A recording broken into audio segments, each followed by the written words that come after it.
Welcome to Ecomm Cowboy. This is D2C's daily show where we believe ads are not bad. Ignorance is expensive and the American dream is alive and well on the wild west of the internet.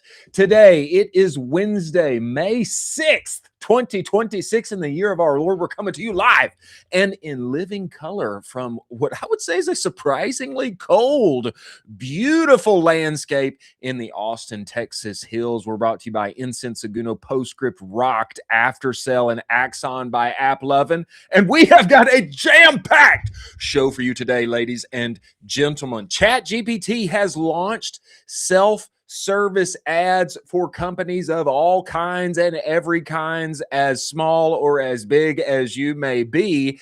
And I have some good news for you on the CPMs, mechanics, and statistics related to this. I will say I am surprised, and I heartily declare I love ChatGPT forever. Miranda Pettinger has dropped a mini masterclass of a thread of how to get rolling on AppLovin. If you are not already, you should be, as well as Oren John letting the entirety of the internet know how one is to yap if you are going to yap on the interwebs. We have Heitham Shindy, founder of Jules, who will be coming to us and talking about his new fancy, better for you, clean label Medjool dates that he is now bringing to everyone. Chris Orzechowski, copywriter of lore, is also coming to us. He's just released a new book, which we are going to talk to him about, as well as Nate Lagos, formerly of Original Grain and Adapt Naturals. He is now striking out on his own and offering his service on the webs, in addition to continuing to scale up shooting doubles. A lot to talk about today. As always, I am joined by my partner in crime, Colin Doherty. Colin, get in here. Get in here.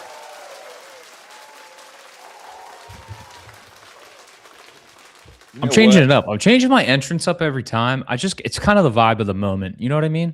It's a vibe of the moment. And I would just want to tell you, when you came in here, you were so good looking. It was kind of hard. It's kind of hard to look at the screen here. I mean, I just wanted to say that. Chris, I have to wear sunglasses all the time now. Do you know why? Why is that? Because our future's so bright. Future is bright. Future is bright. In 2026, if you're doing business on the internet, the future is bright, ladies and gentlemen. And nothing is more exemplified by that than ChatGPT rolling out self-service ads manager now. It is here. It is available. This first tweet comes to us via Eric Seifert, I believe is how you pronounce that. Writer, thinker, orator of lore, of internet lore. He brought this tweet to us. I first saw it from him on the timeline yesterday. Now, his article is gatekept. Totally understand that. Totally understand that, Eric. But he has this to say: ChatGPT launches a Cappy, a Pixel, and self-serve. Quote, "It's not hard to imagine how the ad platform evolves from here. OpenAI is almost assuredly building a platform in the image of Meta's, which means it will cater the platform to the needs of small businesses, particularly e-commerce and retail advertisers." Can I get an amen? Come on, amen. That's exciting to hear. That's exciting to hear. We'll cater the platform particularly to the needs of SMBs, e-commerce, and retail advertisers. Let me give you a little more. Glenn Gabe had this to say. This went nuclear. 194,000 views yesterday. Huge heads up. OpenAI has now launched a new landing page for ads.openai.com, which includes a way to sign up. Aren't we thankful? Yes, ads documentation and a video guide. I just signed up, and OpenAI needs to verify each advertiser, which can take some time, they say. Although other people in the comments signed up and were approved by the end of the day. Go sign up now. I want to get your read on this, your thoughts on this, and then I want to head to the website and show the good people some exciting news around the mechanics and statistics of this. Before we get there, initial thoughts on this, Colin.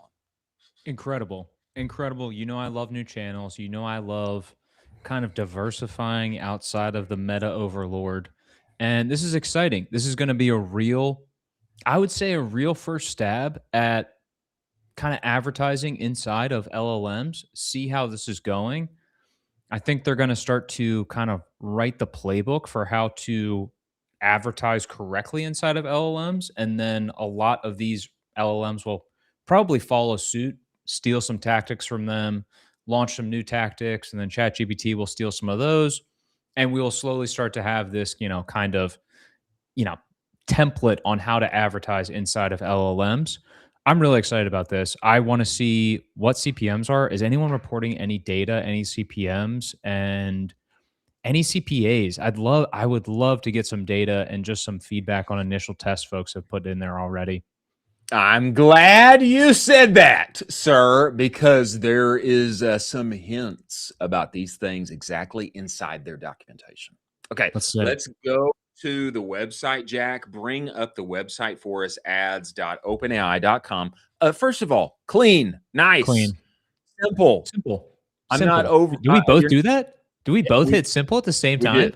We did. Let's go. Yeah, we know what we want. We know what we want. We want simple and straightforward.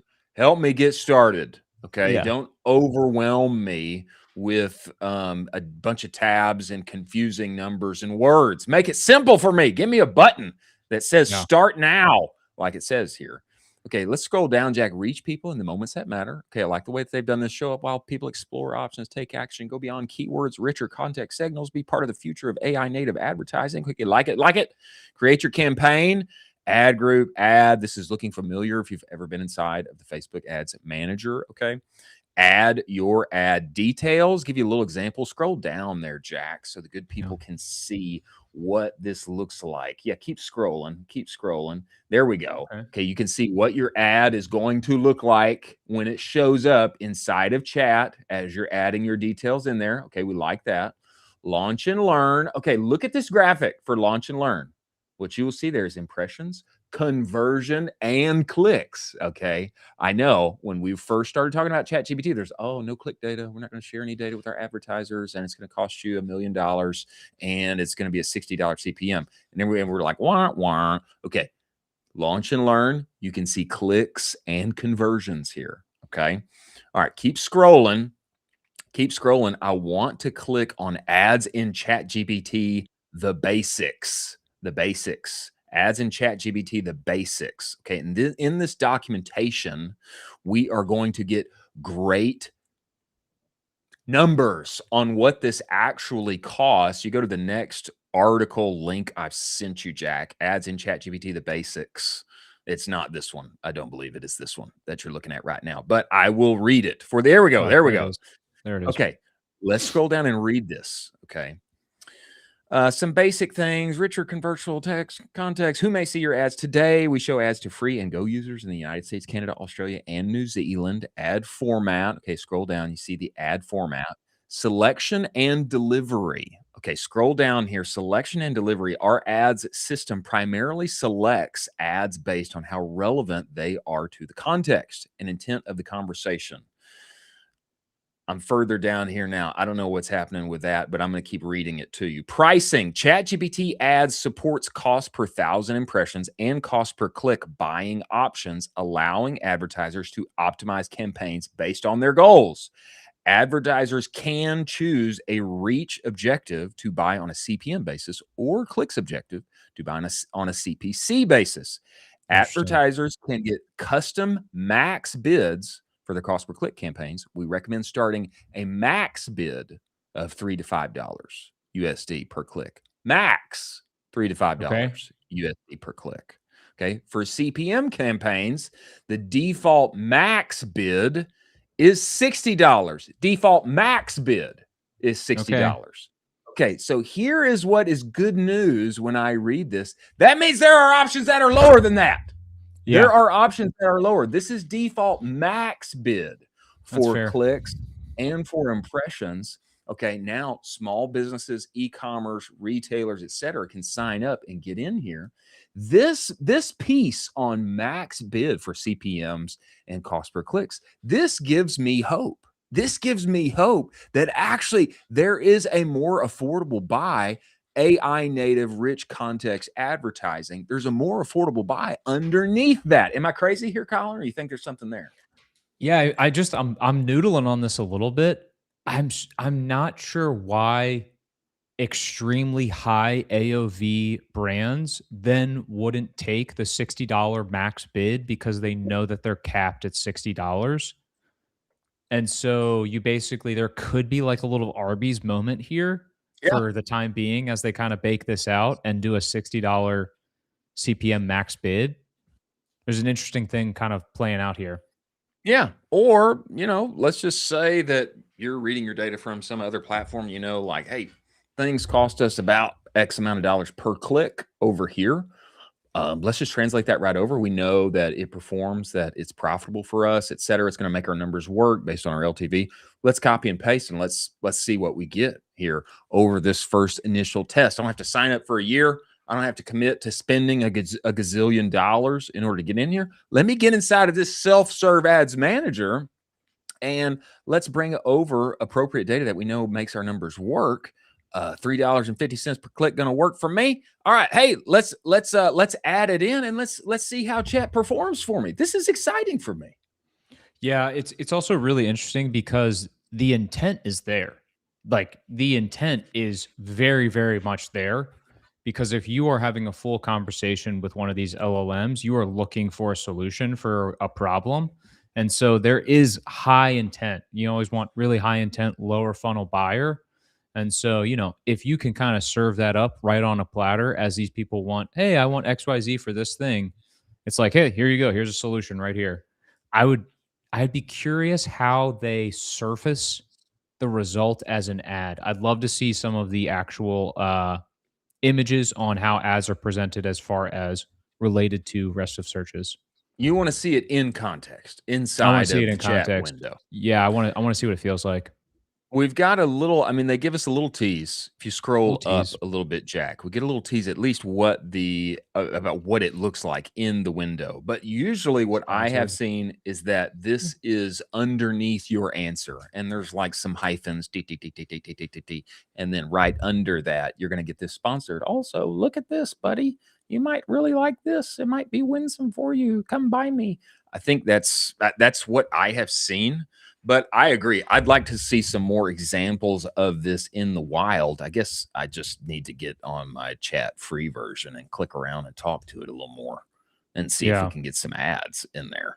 This is, part of the deal is if you're signed up, you're not going to see these. This is only for the free users. So maybe that's why I haven't seen too many, but worthwhile. Can ChatGPT get rid of the sponsored piece? I don't think so. That's kind of the point, is they want to show you that it's an ad. Why? Is there some like governing thing that says that you have to do that? I believe so. Yeah. Oh, really? It's like when people get in trouble for not like, hey, this was an ad, that my UGC here was not, it was an ad. I got paid to do it. You know what I'm saying? Yeah. They should work this out a little bit more, a little bit less sponsored and more just like a little. You want to take the advertisement piece away. Like, don't tell people it's bad. I want a one font AD and then the bottom right corner of like, if you squint and get microscopes, you can see, oh, that's an ad. That's Rob Friend is listening to this right now. He's listening. Rob is listening. That's a disclosure that if it's still on there, that's a disclosure. Okay. That's we're trying to make CPMs work, folks. We're trying to make them work. Fair enough. Well, we have Heitham Shindy of CPG lore. This guy has worked in quite literally the biggest and brightest companies on planet Earth. Okay, we're talking about PepsiCo. We're talking about Gucci. Okay, we're talking about Unilever. He's been involved in supply chain up and down the line at all of these massive companies. And now he is a new founder here in the CPG D2C nitty-gritty Shopify world. We're going to bring Heitham Shindy in here to talk with us. But before he does, let's talk about Axon by AppLovin. Ladies and gentlemen, if you are running a D2C brand and you're not on Axon yet, what are you doing? What are you doing? You're leaving money on the table. There are 1 billion new customers inside the games everyone loves to play, like Solitaire, Mahjong, Candy Crush. They are there waiting for you. And there's more people playing mobile games than you think. Okay, these are mainstream, financially comfortable household decision makers. Miranda Pettinger dropped a little mini masterclass on getting started with Axon yesterday on the D2C X Twitter timeline. She literally saved Q4 for a number of the brands that she media buys for. How does she do it? By moving that spend over from Meta literally on the week of Black Friday and scaling from 0 to 80K per day inside of a week. Inside of a week. And you know what? Not only did she save Q4, but she ended up looking like the smartest marketer to ever live to her boss. And how did she accomplish that? She diversified. Okay. She diversified. When Meta is tripping, that's when you want to have already had ad dollars placed in other places that are working for you and profitable and getting new customers for you. If you are not started, you should be. Wayfair, Dr. Squatch, all your favorite brands are already on the platform. Get in now before your competitors do. Go to axon.ai/en/ecom Cowboy. Get on that platform today. Tell them Colin and Chris sent you. Many thanks for them being part of the show. Now, we have Heitham, founder of Jewels, coming to us right now, and what he is doing with his Medjool dates, I think unique. Of course, it fits in this better for you category, but he's also adding things like ashwagandha, maca, ginger, turmeric, etc. And it really goes in this zeitgeist of make America healthy again, better for you, etc., etc. We need to bring him in here and talk with us right now. Everybody, welcome to the show, Heitham Shindy, founder of Pews. Get in here, Heitham. Get in here. Hey. Yes. Thanks, Chris, for the intro. I mean, like, I'm gonna play this in my next job interview for sure. All right, great, man. Heitham, brother, this is our first time to ever talk, but I have known of you on the D2C X Twitter timeline for some time now. Man, before we dive into Jewels and what you are doing with it on Amazon, Shopify, etc., brother, you've got to give everybody a little context on you, some origin story, because what I will say, there's not too many founders in our space who are winning, growing, that have the kind of background you do. Massive on the companies that you've worked with, supply, how to manage that globally, etc. Man, tell us how you got here to where you are today. Sure, yeah, it's interesting because when you tell the story back, it's like, it's unique. But I have ADHD, and that explains 90% of why I did everything. So for first, I can't have one job for too long. I can't do the same thing every day. And I tend to move fast and get things done. And usually what happens is I get there, I get curious, I get things done, and then I start wondering what's next. Sometimes next is just right there somewhere else. Sometimes it's in different country, different company. So yeah, I started like 16 years ago. That was my first job was P&G. I started with P&G on the manufacturing floor doing diapers. And then after that, I was like, you know what?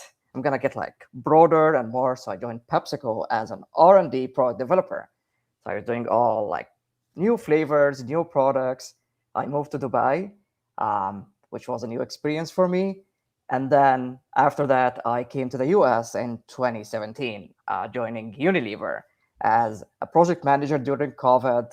Again, making things, breaking things, moving fast.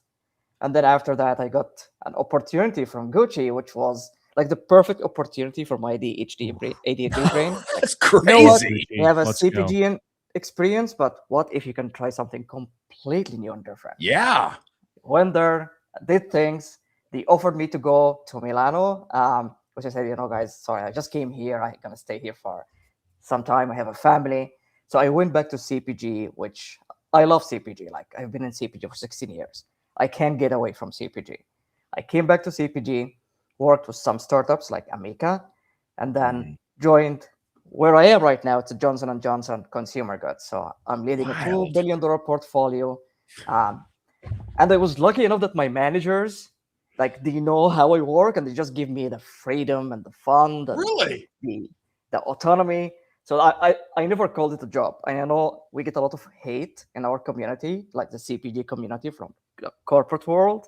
But for Right. me, it was never a job. I'm always doing what I love doing. I have enough time to like chase my own dreams and business and ambitions. And yeah, I'm as happy as ever. That is wild. Yeah, that's absolutely unbelievable. I would love to dive in a little bit more about your time at Gucci. The way that I know Gucci is from the Tom Ford era where Tom Ford took over and, revitalized the brand and set them on a course correction for explosion that we know today. Could you talk a little bit about that? And were you interacting or intersecting with those paths at all? So I was hired by Gucci to build their supply chain in the US. So Yeah. Gucci is part of Kering. Kering is the mother company. They have Yeah. Gucci, Balenciaga, YSL, Yep. and many other brands. And if you remember back in 2020, right after COVID, Gucci was growing like double digits every year. So their Yeah. supply chain, the Kering supply chain couldn't hold the Gucci brand. And they were looking to Wow. establish their own supply chain away from Kering. And that was my main job to deliver. That was a 3 Wow. years project that I delivered in a year because I brought what I learned in like big companies like PepsiCo and P&G when it comes to supply chain. And I just like it's like a cheat code. Like you learn something there, you go somewhere else, you apply it, it works, you get all the credit. And just like you're you, you look like a magician. It's just like it's a mix of art and science. So that's what I did at Gucci. Like, hey guys, you know what? If you want your supply chain to work, this is what you need to do. If we do it, we don't have to build any new warehouses. We don't have to move merchandise. And the good thing about Gucci is they have money, so they can just like throw money on any problem and solve it. But when you mix this with the right experience and the right approach, Yeah. you get 2x, 3x results. I hope they gave you a Gucci suit for doing it in 3 years. Absolutely phenomenal. It is phenomenal. For my discount, for sure, yeah. No, That's awesome. When I think of big corporate, brother, I think of everybody being like in chains, like locked up, Yeah. like unable Afraid. to, afraid, unable Yeah. to freely fly and do their thing. But man, when I talk with you, man, you're like a butterfly. You're doing exactly what you want. You're in your lane and you're crushing it. I'd love you to just describe that, but also since you're doing that, man, now you've got this new little baby startup that's your own. It's your own Yeah. product. And Let's there go. you Let's see it. show it off to the people here. Yeah, we got to see it. Let's give the full look here. I mean, you've got All right. jewels packaged. I mean, how did you move my over gosh. here from doing supply chain for these giant, and then now I want to do this and got over here. I mean, describe Yeah. that for us. So, like I've always been doing something on the side. This something could be software I'm building, an application I'm learning, whatever it is. So I had like in the past, I had waffle shops, I had an online grocery store, and I was always doing this next to my corporate job. Because again, I said I have ADHD, so my energy is always on. I need to keep myself busy. Wow. But this time, I wanted to be more intentional with what I'm doing because I learned a lot in the past from spending my own money, spending investors' money, and like being burnt out. So I started Jules actually at the intersection of um, my experience, so like supply chain operations, my passion about CPG, my interest in new technology like AI, and also my values that I spend time putting on paper before I started this as a father and like building a family. What are my values in what I'm eating, how I'm dealing with my customer? I put everything on paper and then I said, you know what? This is what I'm going to build. I'm going to build a snack that helps me every day because every day when I'm working, I'm hungry. I go eat something. I feel good while eating it, but I feel bad after eating it. Yeah, Either like Exactly. too oily, it's like it's bloating, you get for the brain sure. fog. So like, you know what? I can just like do things. So I went to the kitchen, grabbed my favorite snacks, so dates, nuts, stuff like that, mixed them all together, tasted it. It's great. It's amazing. I love it. Now, how can we take it to the next level? Because I was thinking about the marketing piece of it. If I just go out there and tell people, hey, I have dates and nuts. Like, what That might not do it. Exactly, yeah. So I said, like, right, how can I make it functional? So I started with my own problem. So first, like, bloating and gut health. So that's where the ginger and turmeric is coming from. So I did good. some research. That was ChatGPT early days. So I went there, hey, ChatGPT, this is what I'm trying to create. How can we make it functional?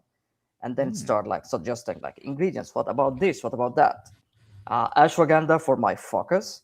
I found out 3 years ago that if I don't eat anything for the whole day, I would be as focused as like nothing else. I was Yeah. like, oh, this feels amazing. How can I keep it? But I'm still hungry. So ashwagandha came to the mix. Like, right, so try ashwagandha, dates, nuts. And man, it's super full. So I did this. And then came the third problem, which is, of course, was the ADHD. I can go to bed. So like, how can I fix this? I have this problem.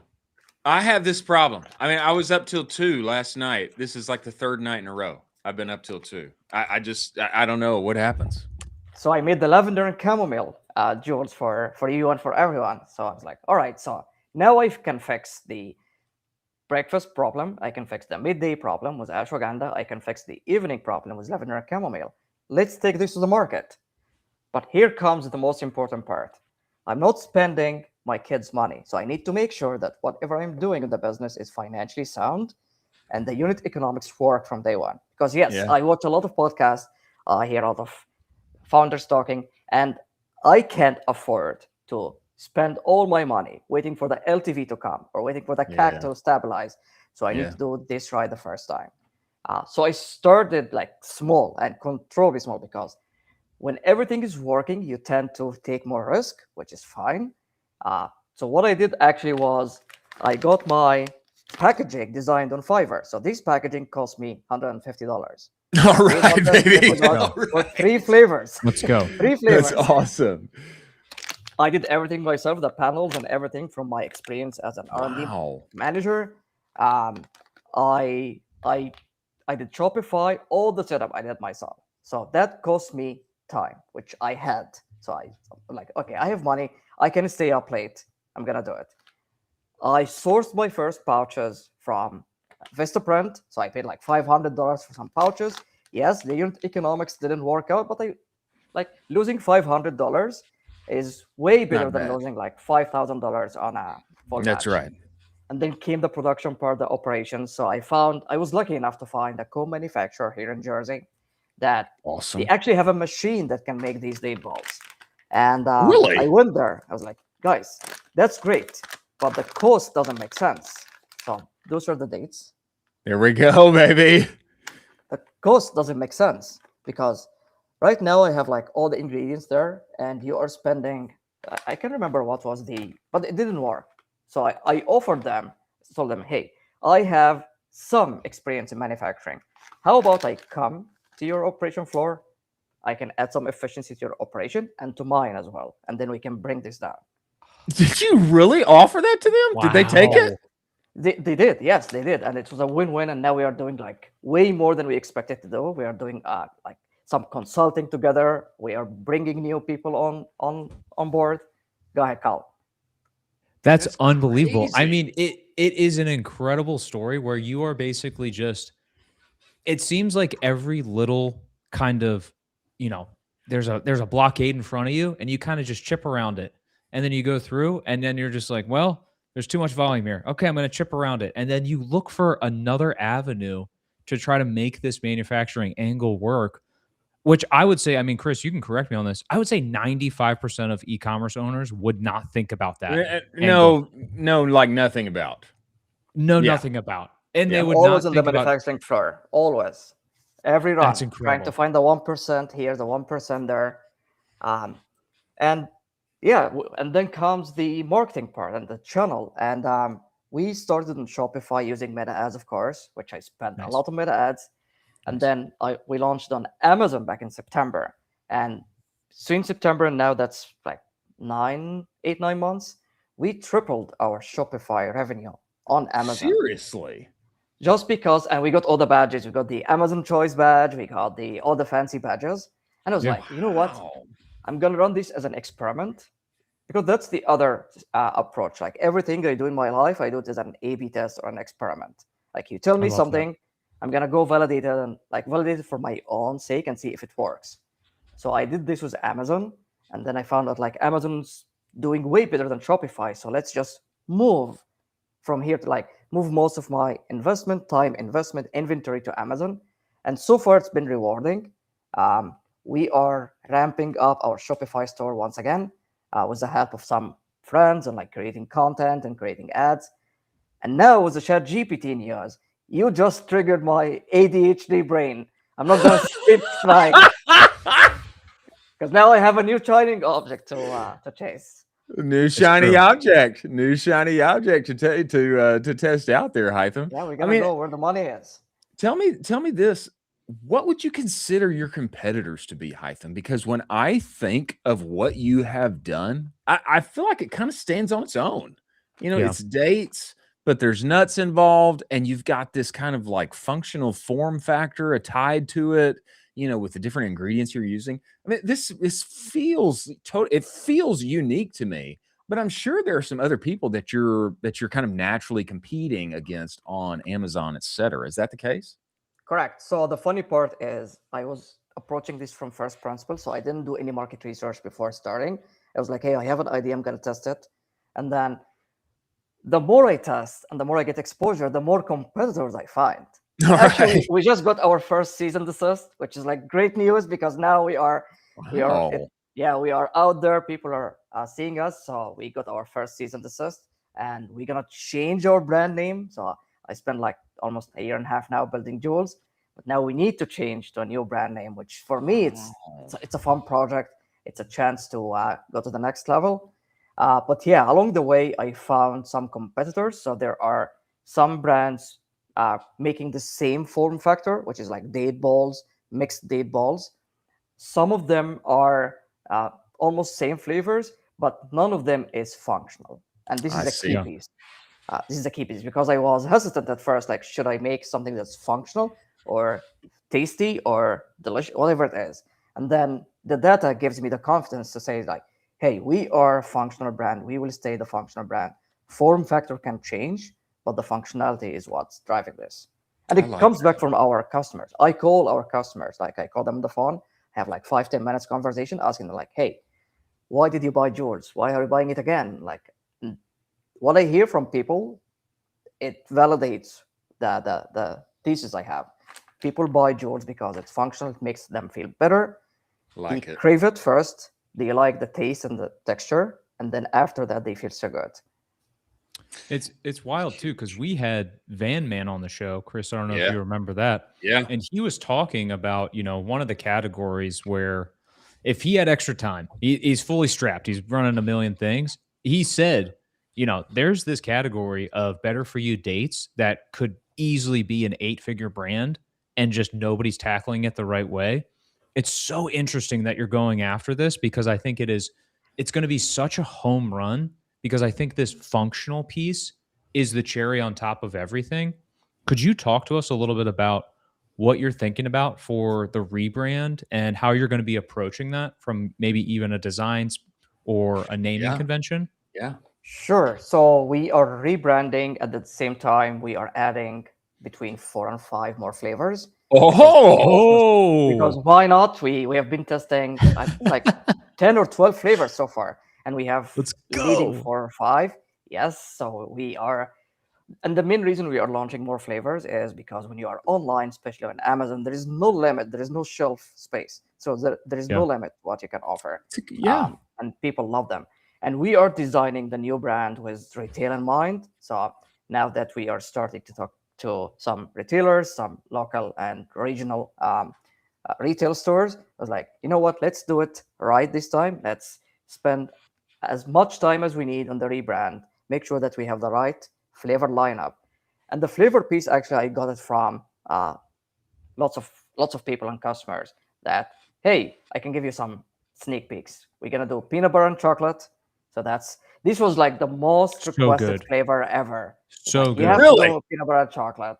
It's so we are not good. sure yet It's how we so can add the delicious. functionality part, but dates are functional enough on their own. Oh, So we can, and then we will have some like coffee and espresso flavors. Oh, I We will like have that. some, yeah, we'll have some berries, and the list can go on flavors. But again, we are trying to also minimize the paradox choice. So we have customers who are curious to taste our new flavors, but we want them to enjoy each one of them and pick their favorite. So yeah, well, rebrand is coming, new name, new graphics, 4 or 5 more flavors, and hopefully in a place near you, wherever you are. That's exciting, Heitham. That's exciting, So man. exciting, yeah. I It's so think exciting. I think you are right in the zeitgeist, the cresting wave of, flipping the food pyramid, eating real food, clean ingredients, etc. And I think this is an excellent idea, man. And what you have to bring to bear from all of your supply chain experience, manufacturing floor. I mean, I think this gives you a real advantage in what you're doing, man. When the rebrand is out and the new flavors are here, brother, we got to have you back, and we got to get the update on how things are rolling. And then I hope to see you in HEB in Central Texas very soon, my friend. Of course, and on the shelf just behind you. Yeah, exactly. That's right. That's right. Hey, we'll get you on the wall of fame. We'll get you on the wall of fame back here. Yes. Absolutely. Heitham, we appreciate you joining us, brother. We look forward to having you back. It's a pleasure. Yeah, thank you. Take care. So good. Those are so tasty.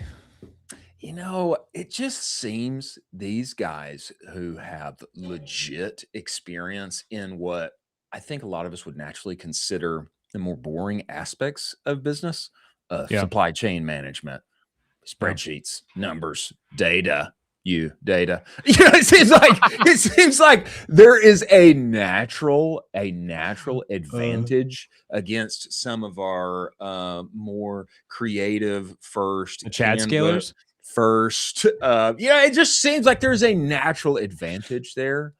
And Heitham, man, I mean, he's already got momentum. Otherwise, there wouldn't be people sending cease and desists. I think he's set up to succeed. Have you ever had the dates peanut butter chocolate combo with sea salt on it? No. Oh my gosh. Do yourself a favor this weekend. Go pick up some dates.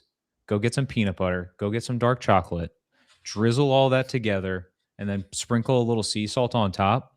It's just like a Snickers bar, but healthy. Okay. It will blow your mind. I promise you, if you don't like it, I will be shocked. I'm going to like it because I like sweet and I like peanut butter and I like chocolate. So, it's so good. I'll eat like 6 of them and then I'm like, okay, great. This is delicious. I want 6 more. Good for the day, for the week. I just need 18 more now. Yeah. You'll love them. I promise you.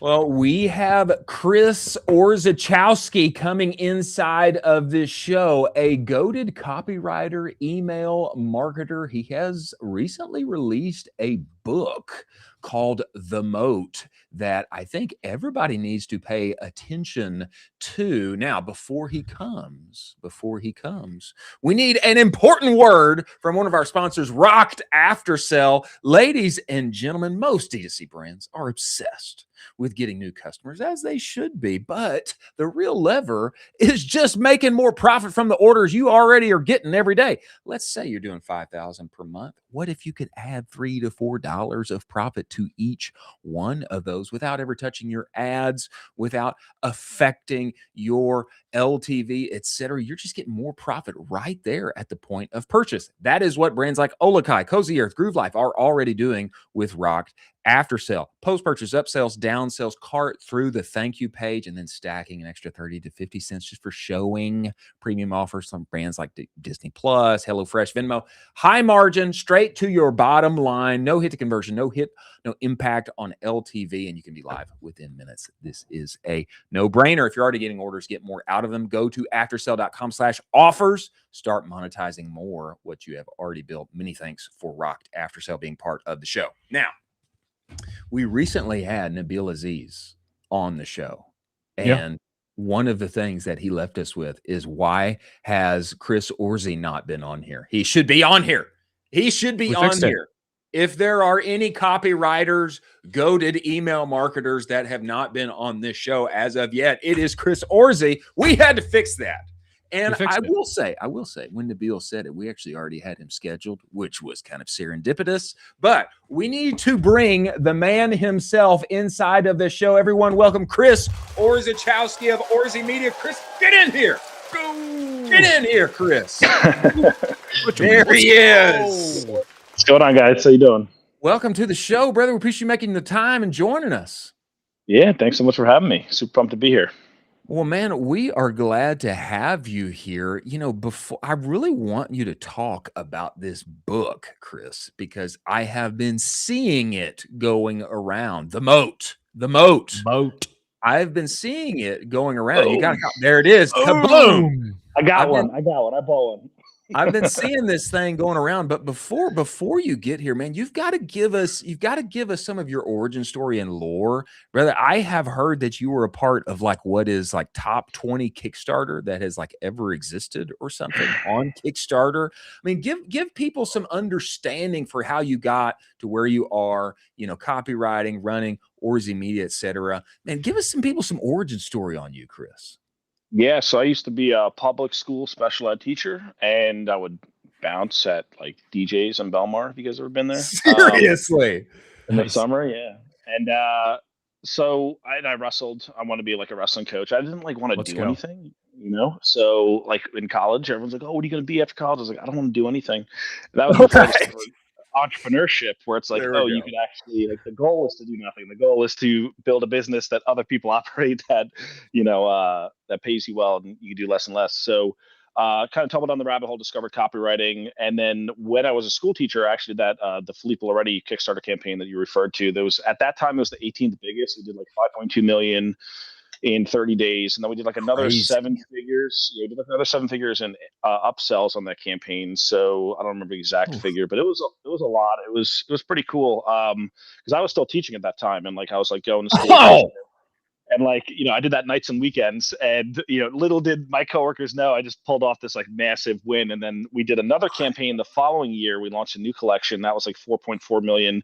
Now, keep in mind, these are like 2016, 2017 dollars. So really it's probably, you know, 80% higher with inflation. Like if you put it in today's gosh. So yeah, we sold a lot of watches, and it was crazy. Like we had people buying 15 watches at a time. Like it was nuts. And I was like, you know, physical products are pretty cool. Like, you know, because I had clients like John Assaraf, Jeff Walker, and those are all like, you know, digital products, coaching programs. And like, it's really hard to sell something intangible. It's like, hey, do you want to pay me $2,000, $5,000? And like, you're going to come to video calls, and I'm going to talk to you. And like, that's really hard to do. And then I started selling physical products, and I was like, this is easy. This is like shooting fish in a barrel, man. Like, there we go. It's like, do you see this thing? Do you want this thing? And then like, you just make it sexy, and then people buy, right? And then, yeah, so started working with a lot of brands. One of the brands I'm best known for is Carnivore Snacks. And I started working with them. Yeah, so I started working with them when they were pre-revenue. I remember Mark was on my email list, and he was like, hey, dude, because I was like, yeah, I'm trying out the carnivore diet. I wrote an email, and he's like, dude, you got to check out this product I'm launching. And he showed it to me, and as soon as I saw it, I was like, this is a winner. I said, this one's a winner. I said, they didn't have it like any money. Like all the money was going towards, you know, building the pre-launch list and the branding, getting all the sites set up. And I said, I will do this on spec. That's how confident I am that this is going to work. And not only did I do the project on spec, I took money out of my own pocket to hire another writer on my team. There's a lot of shit we got to do. I was like, you're going to help me out. I'm going to pay you out of my own pocket, and I'm going to recoup everything if and when this thing is successful. Like I was that confident. And now, you know, multi-8-figure brand, been working with them ever since. I write their emails and SMS, and yeah, so pretty little mic drop on us there. Like that's calling your shot, brother. Yeah. I mean, what made you so confident on that, Chris? Because I'm just saying, you know, when people see like a better beef stick, you know, they may not make the same bet that you did. What made you so confident? I don't know, man. I mean, part of it's gut feeling, you know, like, which you can't really like quantify or dissect, but it was a little bit of gut feeling. It was also like the product just looked visually like the way, you know, when you look at it, you're like, it's like a ribeye, right? It's like a ribeye in your pocket, you know what I mean? Yeah. It's like crazy.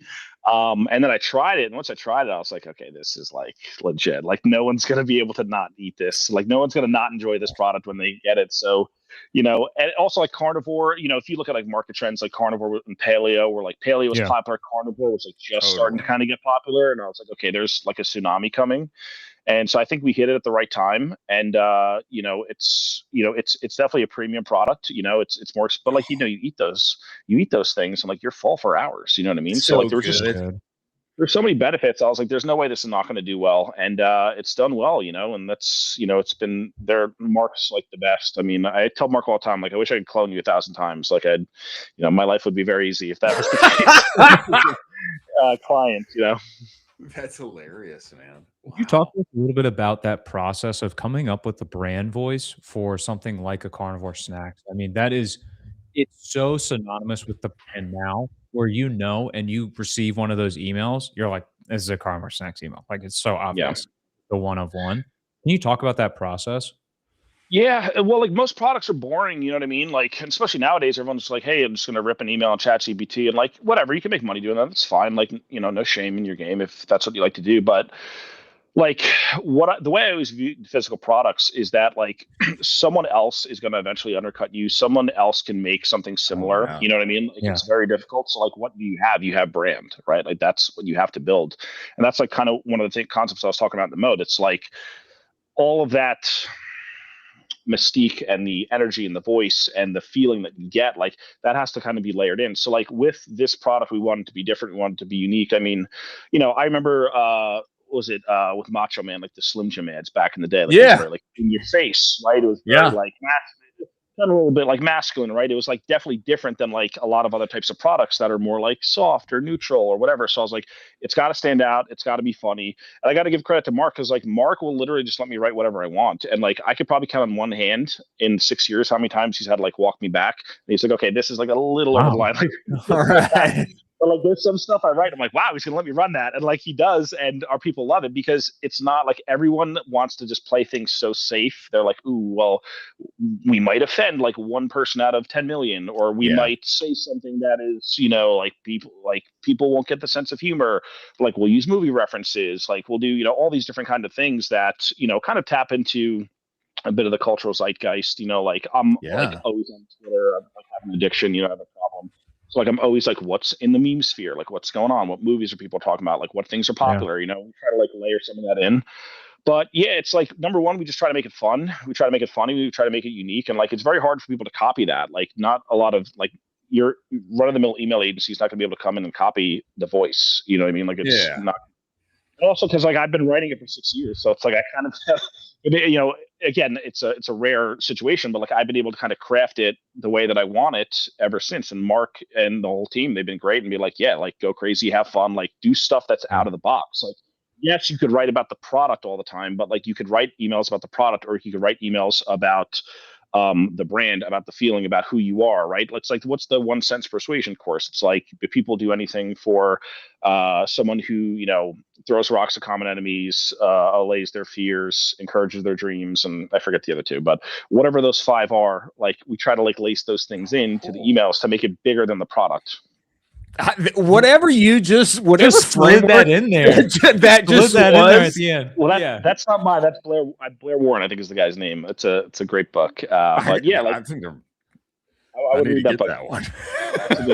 I think I might have included that in the note, but I might have referenced this book. But yeah, I mean, like a lot of people just write about the product and the features, and it's like, well, there's the features, and there's the benefit of the features, and then there's the dimensionalized benefit. And the dimensionalized benefit is like, how is your life different once you get the product? Like, we wrote this email for carnivore snacks about like, hey, we want parents to buy these to put in their kid's lunchbox. And it's like, you could say, hey, these make a tasty treat for your kid, and they'll grow up to be healthy, and like, that's cool. And we wrote an email that was like, how to make sure your kid is the coolest kid at the lunch table, right? So like, that's the dimensionalized benefit. It's not like, hey, there's this healthy food, and then your kid will like it, enjoy it. Like, that's cool, but that's very surface level. It's like, who do you become once you've experienced the benefits of the product? So what is the transformation? What is the desired end state? And like, most people don't go to that third level, and that's why their copy sucks, and that's why it's flat, and that's why it's boring. Like, every single person is buying a product for some kind of transformation, and 90%, 99% even of brands out there, they stop way before that. They never take that jump to the next step. And the brands that do the best, you'll start to see this.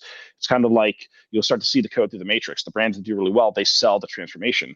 Why are they buying this thing? They're buying this thing, jobs to be done framework, right? If you want to use some Harvard Business School bullshit, right? Like jobs to be done. They're hiring the product to perform a job and achieve something in their life. You need to sell outcomes, right? People buy products for outcomes. They don't buy the product because it looks cool or it has this functionality. They tell themselves that. That's the rational reason that they give themselves, but they buy it because they want to transform. Wow. You know, Chris, I feel like you should do this for a living, brother. Because when you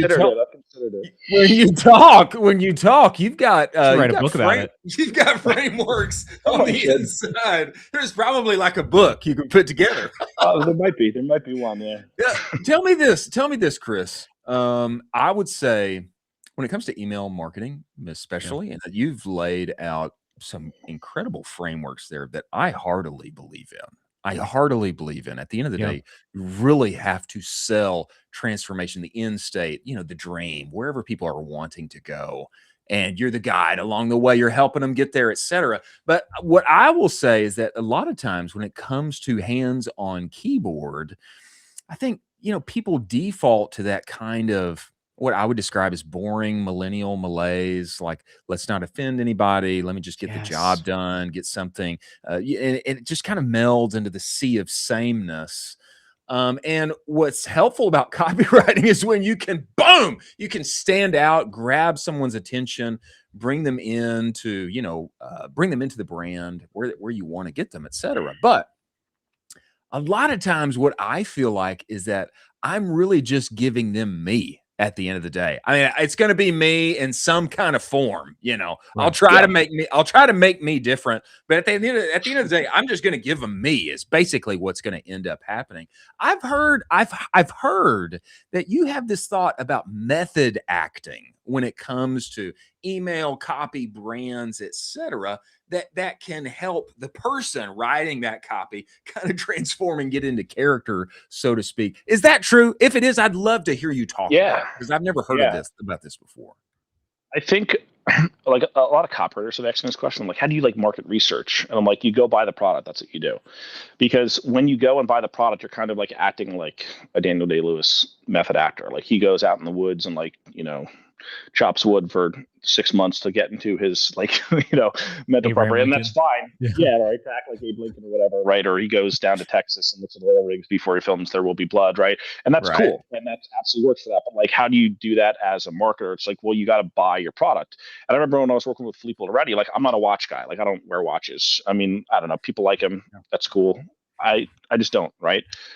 It's cool. I was like, why do people buy watches? What are the reasons? And I said, well, maybe I should go buy one and be like, when I'm about to pull out my credit card, like, what are the thoughts running through my head? What becomes important when the credit card's about to get swiped? And that's when you start to see what are the objections, what are the things I care about, what are the questions I should be asking, what are the things I need to know before I actually make this purchase. So I didn't buy a watch. I bought a watch for my wife. And it was great because it was like, spent like $2,000 on this watch. And I was like, okay, it's not back at the time I was still teaching at this time. Right. So I was like, okay, significant. It's like one paycheck, I knew that it was going to help me with the Philippe Already project. So I was like, I'll do it. And again, most copywriters wouldn't do that. They don't have the balls to do that. They're like, again, call your shot before you sink it. Right. So if you have not, or you're not familiar with the product, you're thinking about launching something new, and like you kind of have questions about it, like, you could talk to users, but everyone's like, go read Amazon reviews. I'm like, that's like so weak. Like, you actually have to go either talk to people who use it. I was working with this crochet company back in, I don't know, it must have been 2015. I don't crochet, right? Like, I don't do it. I don't have zero frame of reference, but I got hired for this project, and I was like, okay, I'm going to do this. So the woman who was a paraprofessional in my class, she loved crochet. So I showed her the hooks, and I was like, what do you like about this? Like, why is this important? She's like, oh, we see the shape. Like, because of the shape of it, your wrist is not going to cramp. I'm like, oh, duh. Okay. Right. So that's what you have to do. That's the kind of market research that you have to do. Like, you have to talk to people. You have to like get away from the computer screen and talk to people, or go become the customer yourself. If you become the customer yourself, like with cow shares, I sell a lot of cattle, right? Like, when I can buy meat from the supermarket, or I can go to a farmer's market and I can talk to the rancher there and be like, what's important here? Like, what are the questions I need to ask? I can go buy a cow share and be like, okay, what questions are coming up in my mind? What are the things that are important to me as I'm going through this buying process? And that is what makes you a better marketer. But people don't do that shit because they're lazy. I'm kind of blown away by how many different things you have worked with. I mean, categories and such. I've never even heard of cow shares, but I think that's a great point. I've sold a lot of cows. If you ever go online, if you go on Facebook, Instagram, whatever, and you see people, have you ever seen people giving away a free freezer with a cow share? Oh, yeah. I was the one who first took that to Facebook. I'm the guy who made that happen, right? So I started doing that. And because people were doing there was a couple small farms who were doing it as like a back end promotion, like, oh, we'll do this like one weekend to the people on our email list. I said, fuck that. This is a front end offer. And all the people in the cattle industry, the regenerative cattle ranching industry, these small farms, these ranches, they were selling a la carte stuff. They're selling subscription boxes. They're trying to compete with Mike from Butcher Box. I'm like, you're not going to beat Mike. $600 million a year. Like, you're not going to win that battle, right? But what you can win is the cow share battle. You could sell a whole cow for $7,000 and you could sell it to cold people on Facebook. What you have to do is you have to take the number one objection and turn it into the number one reason to buy. What is the number one objection that people have about buying 400 to 500 pounds of meat? I got nowhere to put it. I said, guess what? Now you do, because we're going to give you a free freezer. We're going to fill it with beef and we're going to send it to you. And we build that in. What happens is the cost of acquisition does not scale with the cost of the product, right? So just because you're selling a $7,000 cow share doesn't mean it's going to cost you $6,000 in ads. I recognize this. No one else recognized this. And I said, we're going to run this motherfucker as a front end campaign. And we scaled the shit out of it. And now every single farm is using it. Let's go. Chris, that fires me up. That fires me up. Lord. You got to talk to me, Chris. You got to talk to me about, I need to know who is doing it right. Somebody outside of your portfolio that you love who is doing it right with copy and brand voice right now. Also, on the flip side of that, not who's doing it wrong, but someone you would absolutely love and is just poised for an absolute explosion if they were to come into your portfolio, where you're seeing them from afar and you're like, God, if they could just come in my portfolio, I would basically transfer overnight. Yeah, the second one I got to think about. I mean, there's a few that are doing one brand that I love is Minerals. They sell minerals. They are they're so fun. I talked to one of their founders, and I was like, I don't know what you guys are doing over there, but it's the funniest shit I've ever seen. They make these like blatantly AI videos. Minerals, yeah. They're very patriotic, very red meat. They're just awesome, and they're offensive to some people. I think they're funny as hell. They do an amazing job, and I look at their stuff and I'm like, sometimes people probably look at my stuff, they look at the carnivore snacks, so like, I wish I could be funny like that guy. I'm looking at these guys, I'm like, I wish I could be funny like these guys. So like, there's always like levels, there's always a bigger fish, They do a good job. Greco Gum does a great job with their emails. Sports Drink, I think, does a funny job. They're like completely unhinged. They're big so on unhinged. They're so unhinged, and like they just lean all the way in and just go for it. And I think it's funny as hell. There's a few different, I mean, there's definitely more. There's a bunch I have saved in my folder. There's the three that come top of mind. But the Minerals ones are really funny. And then in terms of other brands who would come in, like, I don't know. I mean, I guess it's hard for me to say like off the top of my head. I mean, there's I really don't know. I'm kind of drawing a blank there. I mean, I would start by saying everyone who's currently in my pipeline who hasn't converted, and then beyond anyone who reads my tweets and hasn't reached out yet, get on it. But yeah, beyond that, there's a lot though. I mean, I just like the brands who are not afraid to just like let it fly, because again, I think that's what your mode is. It's the feeling that people get. It's the reason they have to keep coming back to buy from you, because there's always someone who's selling what you sell for cheaper, and they're selling it more conveniently as well. Like every single product that does well in DTC Twitter that we see, there's a different brand like that in Target, in Walmart, and on Amazon. Like there's hundreds, if not thousands, of competitors selling sometimes the exact same thing. Yeah. So it's like, how do you win? That's how you win. It's so interesting. I can tell, Chris, you are a man of words. The way that you stack these lines. I mean, bro, value. You have been doing this for some time, my friend. Had a little bit of practice. Just a little bit of practice. Well, firstly, who should come to me? Everyone in my pipeline who is not currently converted. Number two, everyone who reads my tweets and has yet to schedule a call with me. And I will say this. This is a great point. And I feel like it's one of the foundational pieces of e-commerce and direct to consumer. Basically, everything that everybody's selling, it already exists, and it has existed forever. And so there has to be a compelling reason why somebody will come to your website and buy your thing for probably more money than they could get it down the street at Walmart. Yeah. And there has to be a reason, and whether it's packaging, it's words, it's, specifically fit for this category. It's true. It's true. And so why not let it fly and make an impact and grab people's attention? When you mentioned minerals, I'd never heard of them. But I went to the website, I went to the homepage. I didn't even know what they are, but I'm sold. Why? Because they got some old-timey Wild West video playing in the background. I don't even know what they do, but I'm sold, I mean, they fit me. They fit me. So I think there's a whole lot to this, Chris. Mm-hmm. There is. It's a deep ocean of possibilities. But you just gotta have fun with it. You gotta build something cool. Like that's at the end of the day, that's what we're all trying to do. You just gotta build something noticeable. Like, we back in the day, if you were the first to market, there's brands, like SC Johnson floor wax, like they were the first people to like make that, and they're one of the biggest companies in the world now. And like, if you're going to start a floor wax company now, you got to be different, right? Like you got to have some clear advantage. You got to have some voice. You got to have something that's like way different to pull people away from those legacy players. So, but legacy players get disrupted all the time, and they get disrupted by brands who are doing fun, exciting new things. So like you have to do something fun, exciting, and new. And like at the end of the day, if you're doing that and you're taking care of your people and you're just optimizing the shit out of everything in your funnel and you're giving people good experience, like they'll keep coming back and you'll gain market share. Bars. Chris, do you have an exercise where, I am boring brand founder. I'm afraid to take risks. I am, so afraid. I just want to do the status quo. Do you have any exercises to kind of break me out of my shell to like actually take some shots on goal here to be a little bit more adventurous? Because all I've done is basically the status quo for the first 4 years of the business, and that's all I got.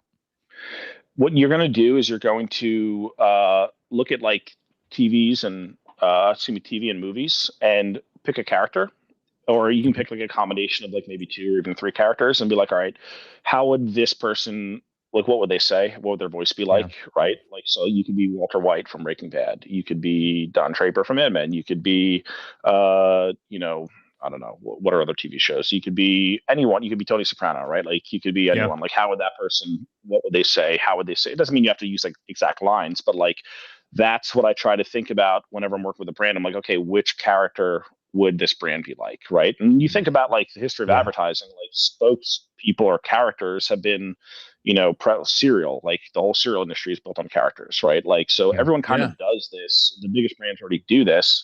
It's like, who would that person be? And it could be a serious person. It could be Colin Robinson from What We Do in the Shadows, the energy vampire. I don't know if you guys have seen that show, but great guy. I think he's funny. He's so like monotone and like boring, like delivery, but he's so freaking funny just because of like, the dynamic of his character. So like, there's a lot of different ways to do it, but I think that might not solve it, but that's a good place to start if you take yourself through that exercise. Yeah. It's a great place to start. Also, Chris, What We Do in the Shadows reference. Absolutely appreciate that. Very, very underrated show. Very underrated. Extremely underrated show. Appreciate that lore. If you know, you know. Chris, tell everybody who doesn't already follow you, hear from you, sign up for your emails, get all of the things. They're not already in your pipeline. But tell everybody where to find you, where to follow you, where to hear from you regularly, and how to get to know you, talk with you if they want to work with you, et cetera. Give us the whole list, man. Yeah, go to orzy.co. That's my main website, and you can sign up for my list there. I give away a free issue of my $100 a month print newsletter that I normally send out in the mail. You get a free copy. Yeah, I've been doing that for over 6 years now, so 75 issues so far. So you get a free issue there. Follow me on Twitter at Chris Orzy, obviously, and then go to Amazon, buy this book, buy 10 copies, buy one for your mom. Mother's Day's coming up. Buy grandmother this book, buy your wife this book, buy every person you know. Buy them a copy of this book. Buy 25. Buy 100 copies, right? Let's go. It's good. It's good. It's a good thing to do. And yeah, that's pretty much it. So that's what I love it, man. Brother, I'm subscribed, and I think it's incredible. You got a print newsletter that you send out, man. That's a great idea. Look at this, bro. Here, look at this. You know how much this thing. You know how much? This is not even all of them. Look at this. Whoa, I got content, bro. I got content for days, man, for years. Wow. I'm glad that we have finally connected. Chris, where are you, man? Where do you live in the world? You couldn't tell by my accent. I'm in New Jersey. I mean, you gotta be up there. You gotta be up there. I was when you said Tony Soprano, I was thinking, I think Tony is Chris's kind of guy, man. I think my spirit animal. Yeah. I think they had a little gabagool there together at Gabagool. some point. Well, man, hey, we love what you're doing, and you got bars for days, and we need to have you back. We appreciate you making the time and joining us, brother. And we're going to be following along, and we don't want to be boring. We're going to be like you. That's right. Thanks, guys. Man. Bar, dropping knowledge on us. Just bar after bar. Oh my gosh. Why doesn't everybody, how about doesn't everybody follow him? I mean, let me just go on here, because the more he talked, the more I was just convinced that he is like crucially underfollowed. I mean, just too much underfollowed. I'm looking at it right now. He's got 13,000 followers on Twitter. He should have another 0 behind that. Absolutely. Don't you think so? I really also love that exercise where he put you through a TV show character, because you got it right away. And it's an exercise everybody can do. Everybody watches TV. Everybody knows a TV show character. And so you can start to work through this and kind of be like, well, how would he talk about this? Okay, well, that's interesting. How would he talk about this? Well, okay, how would she talk about this? And now you kind of are being a little bit more adventurous with your brand, where a lot of brand owners, I mean, Chris, you and I know this, they're a little safe with it. They're safe. They're in the guardrails of it. And we're like, hey, get out of there. Too safe. Yeah, there's life's too short to be boring. Life's too short to be boring. And boring doesn't always make you money, especially when there's already like well-established legacy players who are doing exactly what you already do. You got to stand out in some way. It's like everybody's number one problem is that everybody else doesn't know they exist. It's like every business's problem, And so Chris made some excellent points. Yeah. We've got to have him back. And I feel like he needs to be on more stages. Sure. He needs to be on more stages. I mean, for sure. That talk, there's got to be like 3 talks in that conversation we just had that could be expanded out there. I think there's at least 3 different talks. 100%. Not even a question about that. Wow. Chris Orzy, man. Well, hopefully the first of many. And first of many times we have him here on the show, and great to know that Tony Soprano is his spirit animal. Very fitting. Gabagool. Very fitting. Very fitting. You know who else? One of my favorite paisans on planet Earth is TJ Bongiorno, also from same area of the world. We have got the one and only Nate Lagos coming inside of the show. Not yet. We can't bring him in yet. We got to build up. We got to build up the anticipation a little bit. You know him as OG CMO of Original Grain and Adapt Naturals, but new things, new horizons coming. And I don't know what to say other than we need to get him in here and hear what he is talking about. But before he comes, ladies and gentlemen, let's talk about Postscript. Focus is an amazing thing, is it not? When you focus, you get outsized results.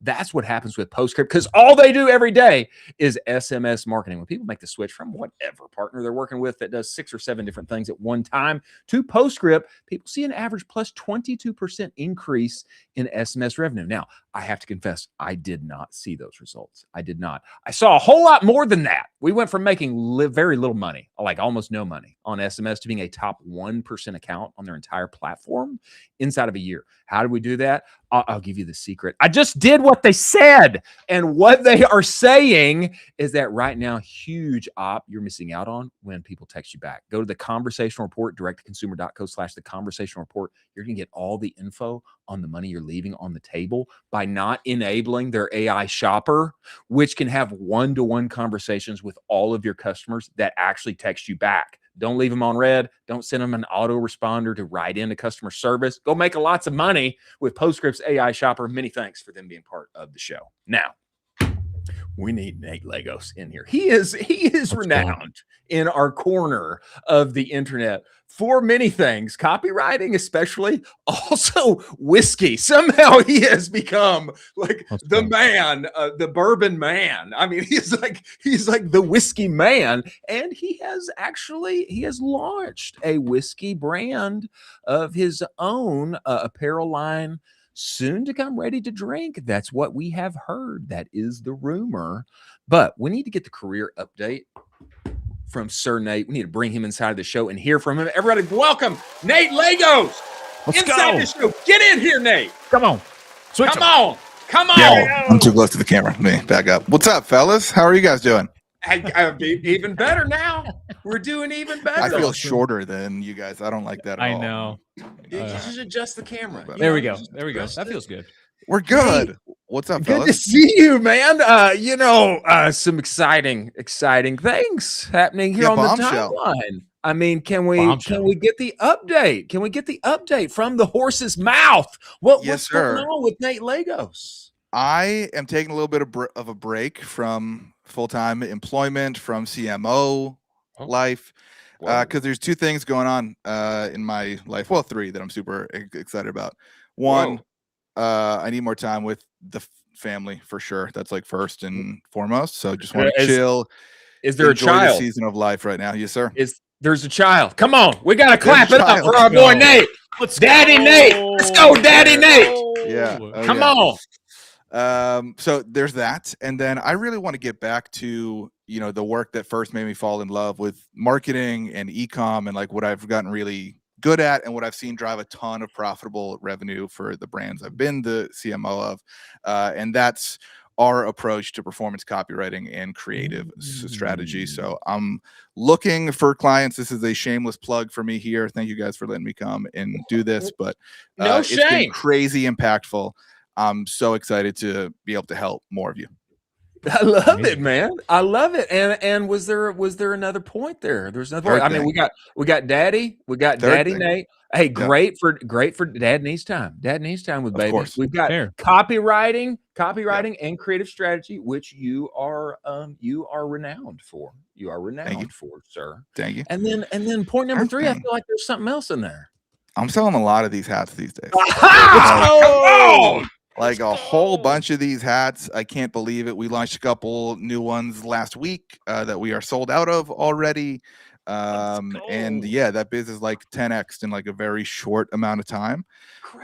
So I'm super excited to spend more time on that. But as you guys both know, how cash intensive physical product companies are. Crazy. That's why I need clients. For every dollar in profit I'm making right now, I'm sending 3 back to China for more inventory, and that's got to come from somewhere. But no, I'm super excited. Shooting doubles is killing it, and that's before. I know you hinted at earlier. I do have samples in my fridge right now. Whoa! Some ready to drink cocktails of our own whiskey. So exciting things are happening. Still not quite ready yet. Because as the big whiskey guy that I am, I don't want to release anything that I'm not like 100% proud of. And right now we're like 90%. So we still got some work to do. Man, can you talk to us a little bit about, I mean, we had you on the show last time. Talk to us about how you scaled your hat company so aggressively in such a short period of time. I mean, we got to hear framework strategies. Let's hear them. Yeah. Product and content over everything. I want to get to a place where I can launch a new hat weekly. For now, it's been one a month.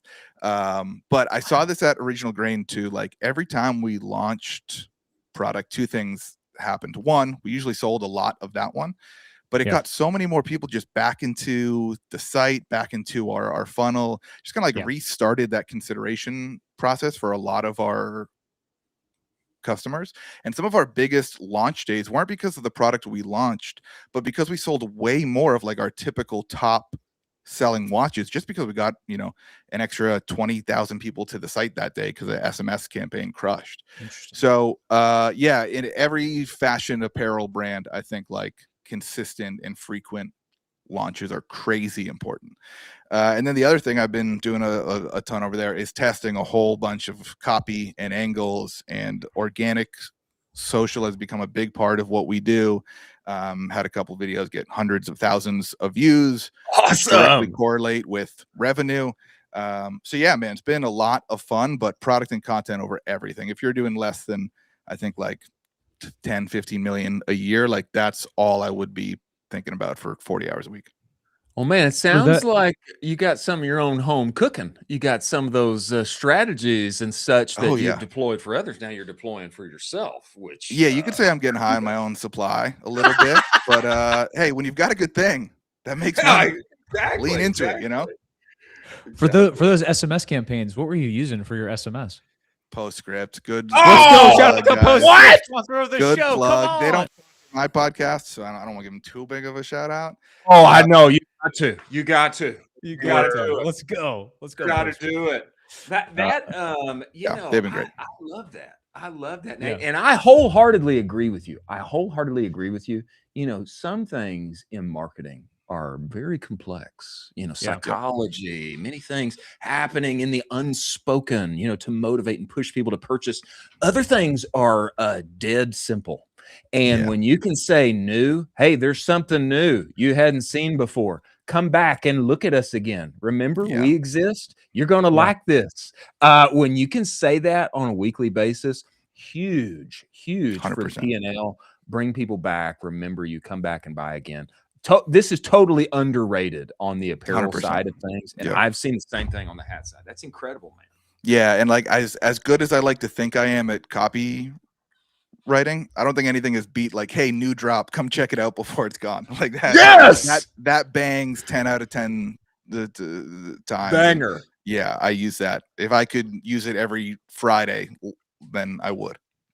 You know, hey, there's a hat company somewhere. We're getting there. There's a hat company in East Texas that used to do that exactly, and I won't say which one they were, but just under 10 million a year now. And it's hey, here's another new one on Friday every day, and that SMS list lights up. So I think there's a whole lot to that, Nate. Oh yeah, we're getting there. Nate, Chris and I do have a bone to pick with you, though. We're a little upset with you. In your tweet, you said you're back on the dark side of the force. Yeah. We don't believe agency guys are the dark side of the force. No. Okay? We need to get rid of this language. Get rid of it. You guys are good guys. First of all, let me be very clear. I'm not starting a copywriting agency. Because that would be bad. That would be bad. Yeah. That's evil. That's wrong and evil. Interest in basically drop shipping services from someone I pay junior level salary to, but charging markup because of who the founder is. I disagree with you. I totally disagree. And I'm going to win this argument. I will win it, but keep going. All I want to do is do what I do best, charge a fair, flat fee for it. I'm not taking a percentage of everything. And again, like in this chapter of my life, I'm not looking for more work. I'm looking for a little bit less. So I don't need to be hiring people and building out systems and a funnel. And I just want to do great work for, 2 or 3 or 4 great brands a month. And I'll be in good shape. Yeah. Nice. But an agency, now that would be wrong. That would be bad. Is that right, Nate? For me, if I started an agency, if I started an agency, I think it would force me into bad behavior that I wouldn't be able to live with myself. Basically, I don't want to argue with people on Twitter about tactics all day to get clout and fill the funnel. Oh, Nate, that's not what I want to do. And well, here's what I'll say. I think that you are a great marketer. I think you're great at what you do, and I think helping other brands and other people inside of our space do what you do, totally good. That is a net good for everyone. And I'll say this too. If there was a little Nate or a little Chris Hall running around, how old are you now, Nate? I just turned 30. If there was a little Chris Hall running around, the North Carolina, South Carolina, somewhere in the deep South, somewhere there, that had just graduated college and wanted to be like you, I also think that it would be a net good for humanity, especially that person that you are helping to train up to be like you and help other people. I think there's a whole lot of net good for every side there. That's fair. It's a good point. All right. Let's go. All right. And I'll say this too. I'll say this too, brother. I've worked with some great agencies. I don't hate them all. I think the majority are good guys doing good work. Yeah. Me too. I agree with that. Agree. Yeah. Totally agree. And welcome to the service side. Let's go. Welcome. I will say a quick pit stop before my brand really takes off. But for the next 6 months or so, I'm all in. Well, I'll just say Nick Shackelford, he helped me a lot. We were at one of his great dude conferences one time, and Nick said, dear brand founders and operators, don't look down. Don't look down on the SaaS guys and the agency guys here around. Remember, they're the only ones in this room who actually have money. You don't, okay? And this room wouldn't be put together without a few people that have money to spend. So just welcome them and include them in everything. And that made me laugh. Everybody started cracking up with that. Nick's the man too. He gave me a nice little free consulting call last week for my RTD business. Man. So shout out Shaq.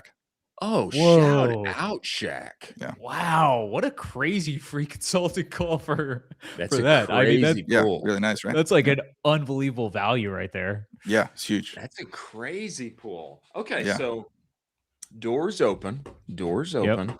Let's just pretend there's a few people that are listening right now that would love a little help from Nate with their copywriting, with their creative. I mean, how much room we got over on that roster? Because I can't imagine, Nate, you got unlimited room. I mean, I just can't imagine you got unlimited not room. agency guy. No, not at all. Not agency guy. Freelance guy. Exactly. Freelance guy. You don't got unlimited room. I mean, how many spots we got on the roster? I mean, is it 1, 2? Is it 3? Yeah. So my former employer has already signed up to be my first. So great sign, by the way. Shout out them. Yeah, we ended on great terms and everything. I'm staying around to hire a replacement there.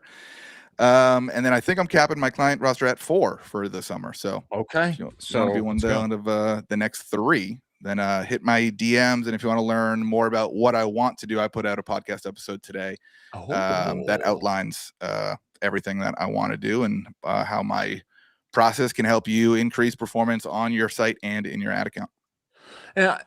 Here's the thing, though. I think Nate, I would guess that you're sandbagging it a little bit. And there's probably already somebody that's almost number 2 and number 3 is what I would guess. I'm just guessing.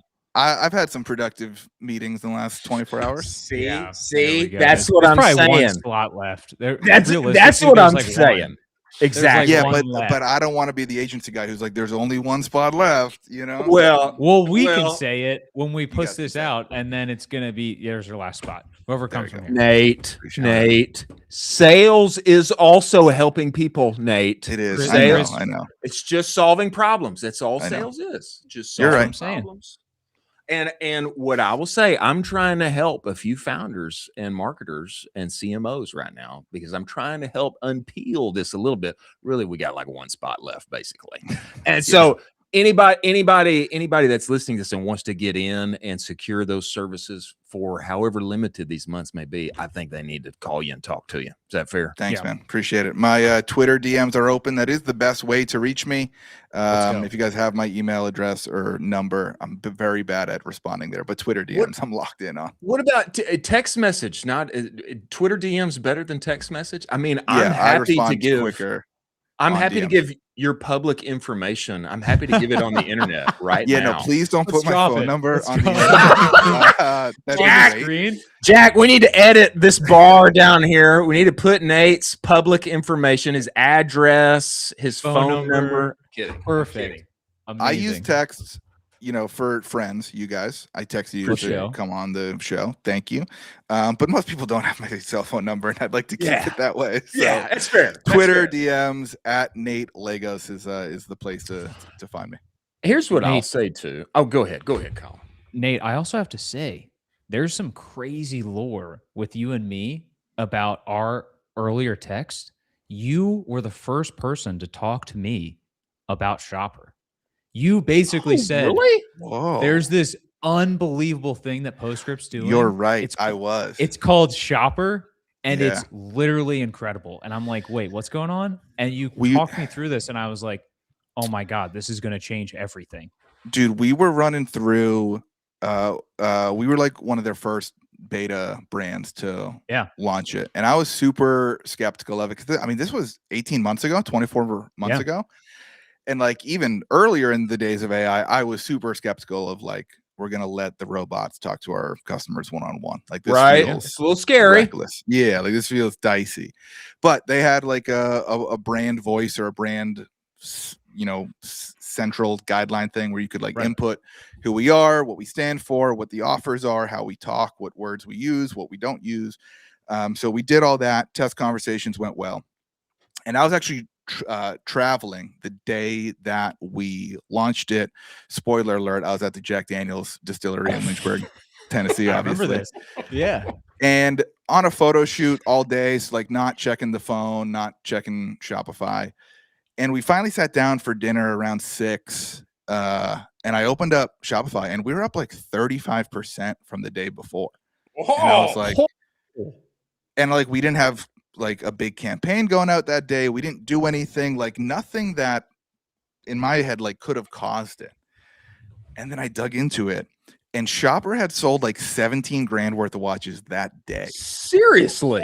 And I was like, yo, like this is insane. And then I went and read the conversations and was blown away at how human it sounded and like what recommendations it was making to people. Like someone asked us, someone had bought a watch and texted us, and they were upset about it because it was too thick. Like it stood up off their wrist. They said it didn't fit under a dress shirt well.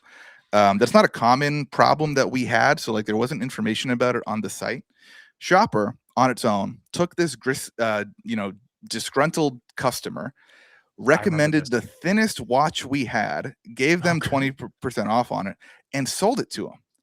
Wow. Like, yo, you just took a customer complaint and turned it into an extra $250 in revenue. Like, let's go. So yeah, I was all in on Shopper from day one. And I remember texting you and a few other people, and I was just like, yeah, like it's just a watch salesman that like sells almost as many watches as I do. And like it doesn't have an ad spend budget. So like it's great.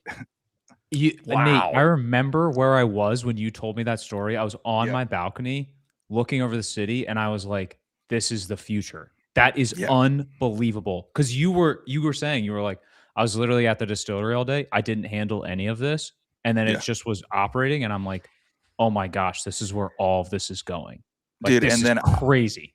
I laid in bed that night at the distillery. They have these Airstreams set up in a field overlooking everything. It's like the most peaceful place in the world for me.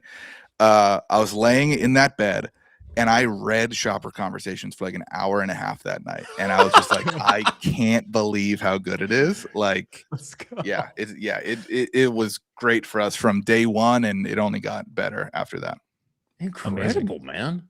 Yeah. Incredible. I do think it is like one of the most neat, like plug in, totally makes sense uses of AI is like, can I give it brand knowledge? Can I give it product knowledge? Can it get in here and conversate with customers when I don't have the time or the capability? Like that makes all the sense in the world. It's a very like no brainer. Yes. That's where it belongs. Again, I was so skeptical of it, especially because I was like, no one's a better copywriter than me. Like this robot's going to be better. We've seen those Intelligems charts, Nate. Right. We know. Yeah, of course. We know. We see the charts. But what I love about it, and like what I love about copywriting in general, is like what you learn about your customers from how it performs. And this like accelerated those learnings so quickly because I can't test 40 headlines today. Like we don't have the bandwidth, the traffic, like there's no way to do that. But this thing could.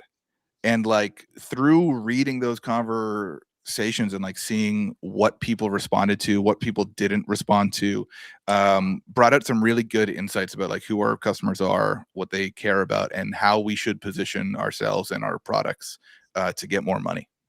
Incredible, man.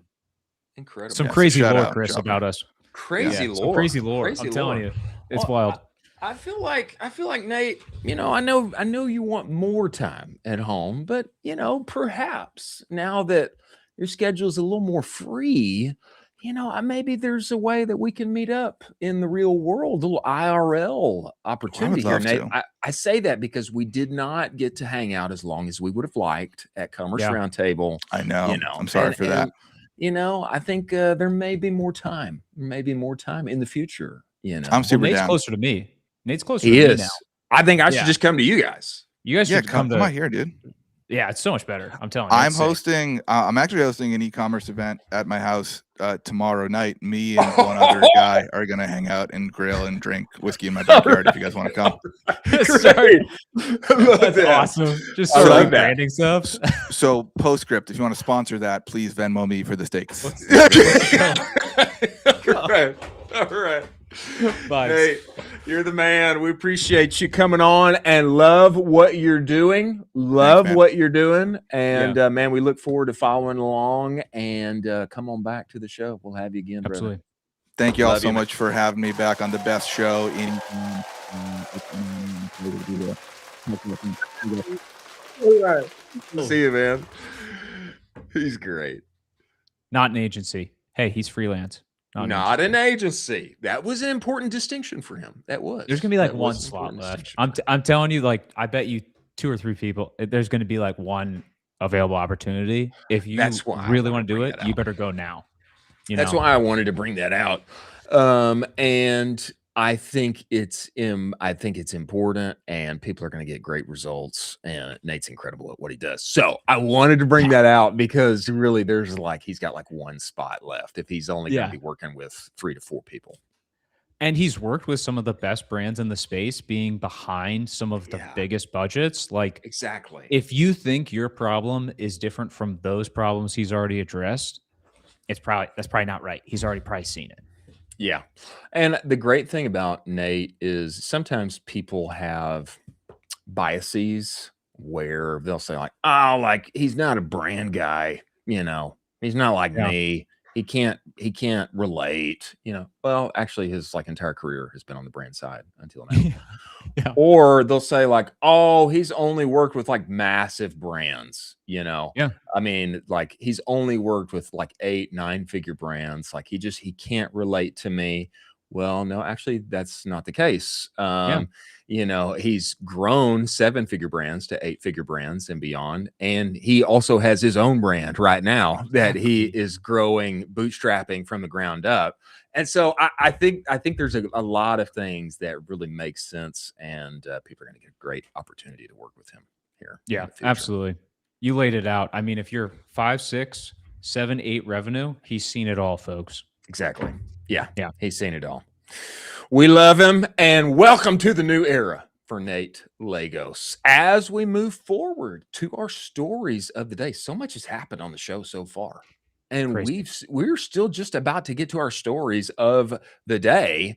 As we move forward to our stories of the day, let's talk about Seguno. Ladies and gentlemen, Seguno is the only marketing suite that lives entirely inside of Shopify. What does that mean, Chris? It means your emails, your reviews, your banners, it's all already there where you already work and play every day. And it means you don't have to trust in big emails over inflated data. Your Shopify data is your email data. This is email 3.0. This is a big reason why Seguno won the 2024 Shopify Build App of the Year. One-click automations, actual humans that can help you. If you don't have a full-time email marketer on your team, Seguno was built for you. Lean teams, big aspirations. Go and get the advanced Shopify segmentation playbook that Seguno has just released at the URL below.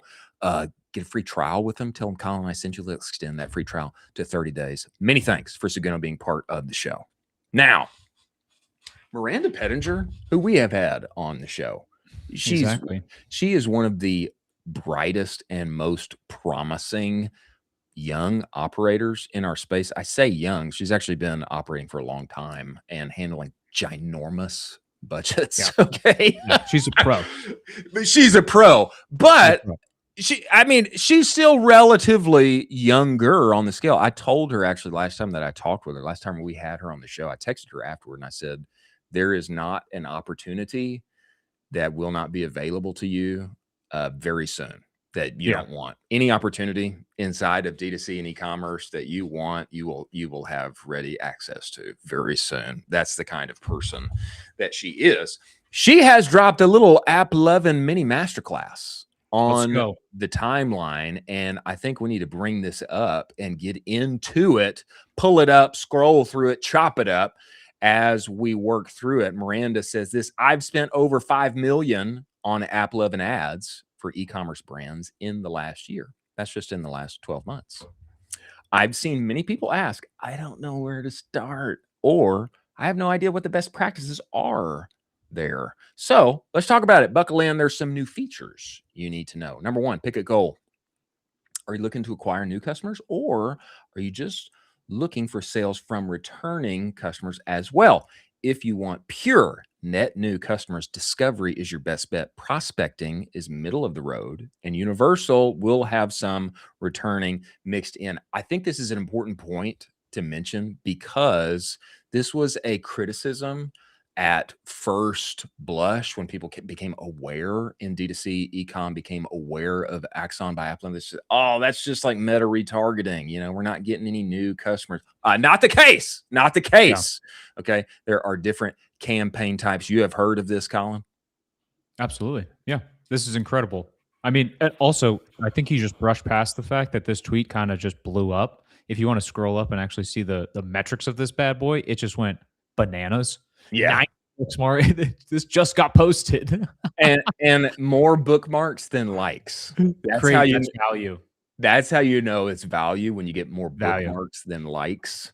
Yeah. And very assuredly, we can dispel the thought, oh, this is just meta retargeting. No, not the case. No. We're talking about 1 billion plus net new customers available on the platform. Number two, does your business operate better as an impulse buy, or does it take some thinking and research? Day 0 is best for fast purchases and low AOV. Day 7 is best for higher AOV and longer sales cycles from first to last click. Number 3, do you have a high SKU count business or only sell one product? This will dictate if you have your catalog turned on or off. If it's on, make sure you organize it by product so the correct feed is showing on each ad.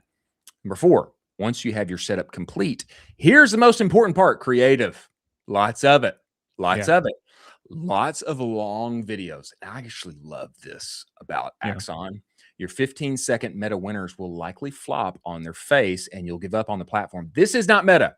This is AppLovin. You need ads. And what she means by that, she'll get into it here in the next point. But what she means by that is that there's a lot of times, guys, when people are viewing your content, your ads inside of these games, solitaire, mahjong, whatever, they're watching for 35 seconds. I mean, you've got significant time to intro your product, bring them into the problem.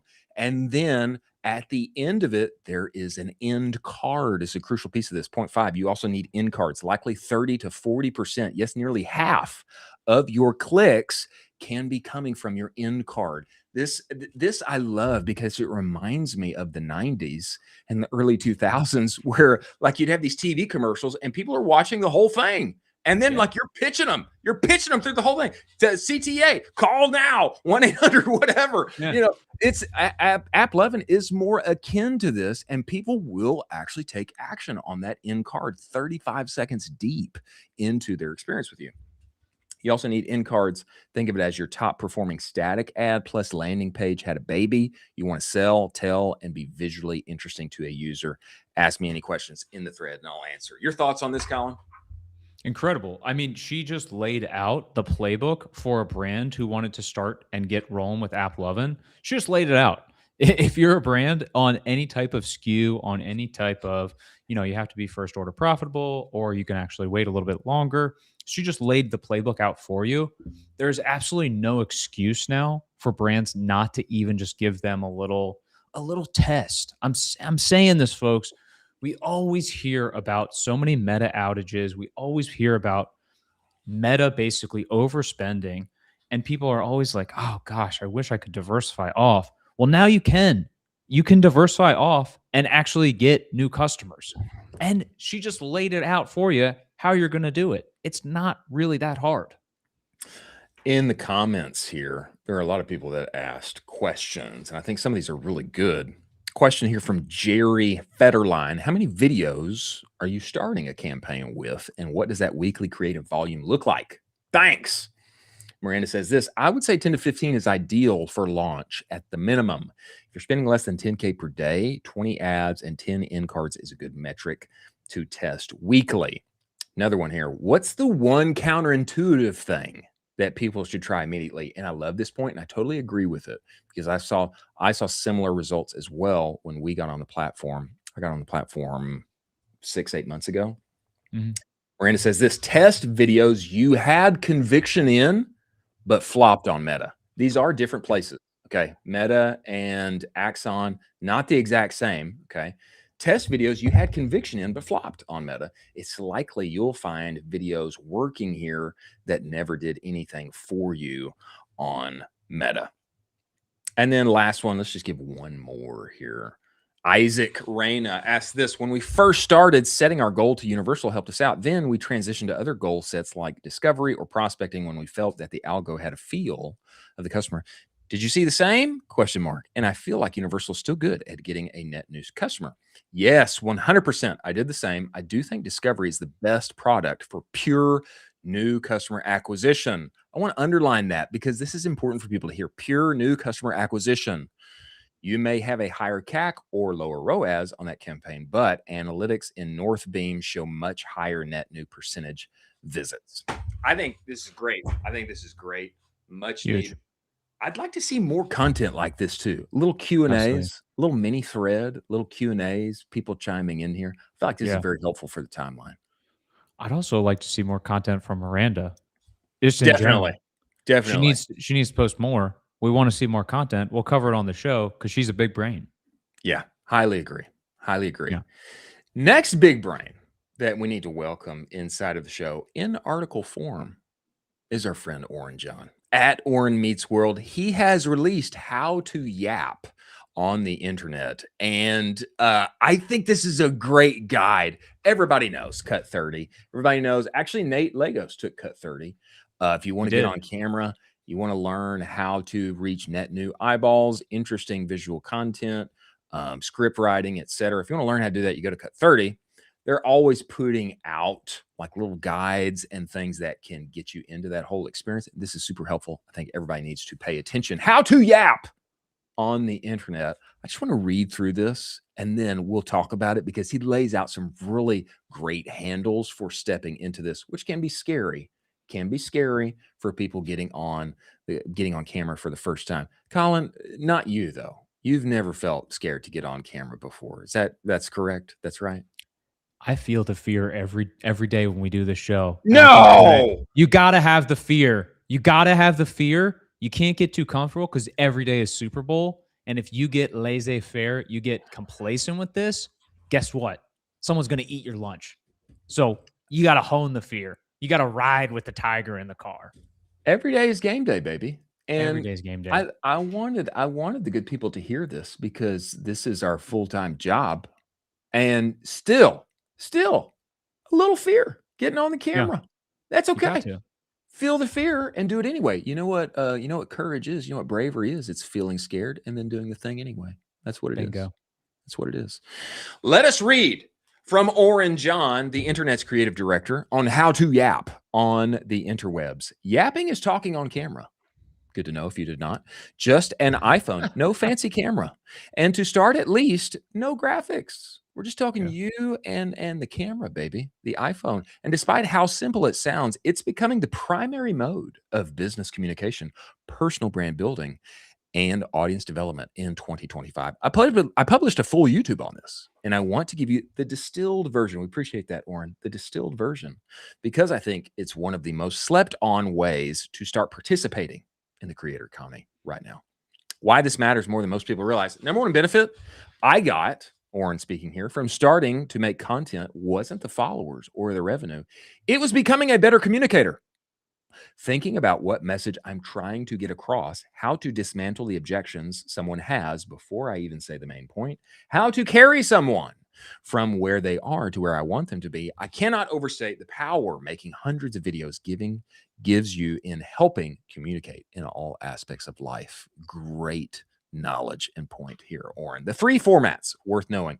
Number 1, standard yap. Okay, this is what everybody has been seeing. Sitting, iPhone captions. That's it. That's the standard yap. Okay, that is yapping format number 1. Number 2, walking or car yap. Have you ever done a walking or car yap, Colin? I have not. Okay, it might be time. Have you? I have done walking. I've done both. I've done walking and car yap. More candid, more like a FaceTime. Harder to start with because there are too many variables, but useful once you have reps. Number 3, graphic yap. Graphic yap, you overlay images or video over your footage to keep attention. Shoot for 1 visual roughly every 2 seconds. This is the format that performs best at scale. Templates below. Number 4, notebook yaps. You can also use a notebook or a whiteboard to help facilitate the conversation with notes and frameworks written out for your reference. Now, I think these are some great graphics here because you can see it. The car yap, the walking yap. Okay, they are where you think they are, and they have captions over them. Okay, the graphic yap. This is a good point because this to me still doesn't require too much investment. There's just like a little more headroom above your head that a lot of times people naturally have when they come on camera. You even see him on the show. Nate actually referenced it. He came on the show. He's like, "Oh, I'm too short. I got too much room on my above my head." Well, actually, that can be helpful if you are doing a graphic yap. And one great rule of thumb here, Oren is saying, is like take that space, put a graphic that relates to what you're talking about, move them every 2 seconds. Okay, that's great. That's great handles for getting into the preferred primary mode of communication in business and personal brand building today. And then lastly was, we've got another one for graphic yap, number 2. Nice. But those 5 frameworks, very good. And he says that makes up 90% of content. He's got more things on planning, on script building, etc. Hook, personal or fictional story. Point 1 about what you think. Point 2, he's also got the strong statement hook. Call out the opposite argument. State your reason for your opinion after. These kind of like frameworks. What is it? How do I do it? I think extremely helpful. And I want to see more yaps. And I specifically, Colin, want to see yaps from you. I yap all day. I yap with you all day. You do. Think this is super important. More so because I think people need to not have a fear of. I think there's this mountain of cringe that people are kind of afraid to climb up, but they don't realize that the success that they're actually going to have is over the cringe mountain, and you have to go through and kind of go through the cringe. Not all of these amazing founders that we have on the show were just born with a 8-figure brand right out of the womb. You know, they came out of the womb and they were like, "Hey, I got an 8-figure brand attached to me." They were like, "No." They started with a couple $100s in sales. Then they started to, okay, well, now we got a couple thousand. All right, well, it's still kind of like cringy, or like I feel awkward about this. The branding isn't baked out, but they were going through this kind of cringe cycle. Yapping really helps you with that, and putting yourself on the internet in the form of this allows you to get some great feedback and put yourself out there to actually get other opportunities as well. Good to know that not everyone who is winsome on the interwebs today, having already succeeded, came so out of the womb. You know, They did it. They had to get over cringe mountain too. They had to make their first dollar. They had to get on there and stumble through a little bit. Stumble through a little bit. And that's basically how we all have to do it. We all start out bad and then we get better by doing it. Yeah.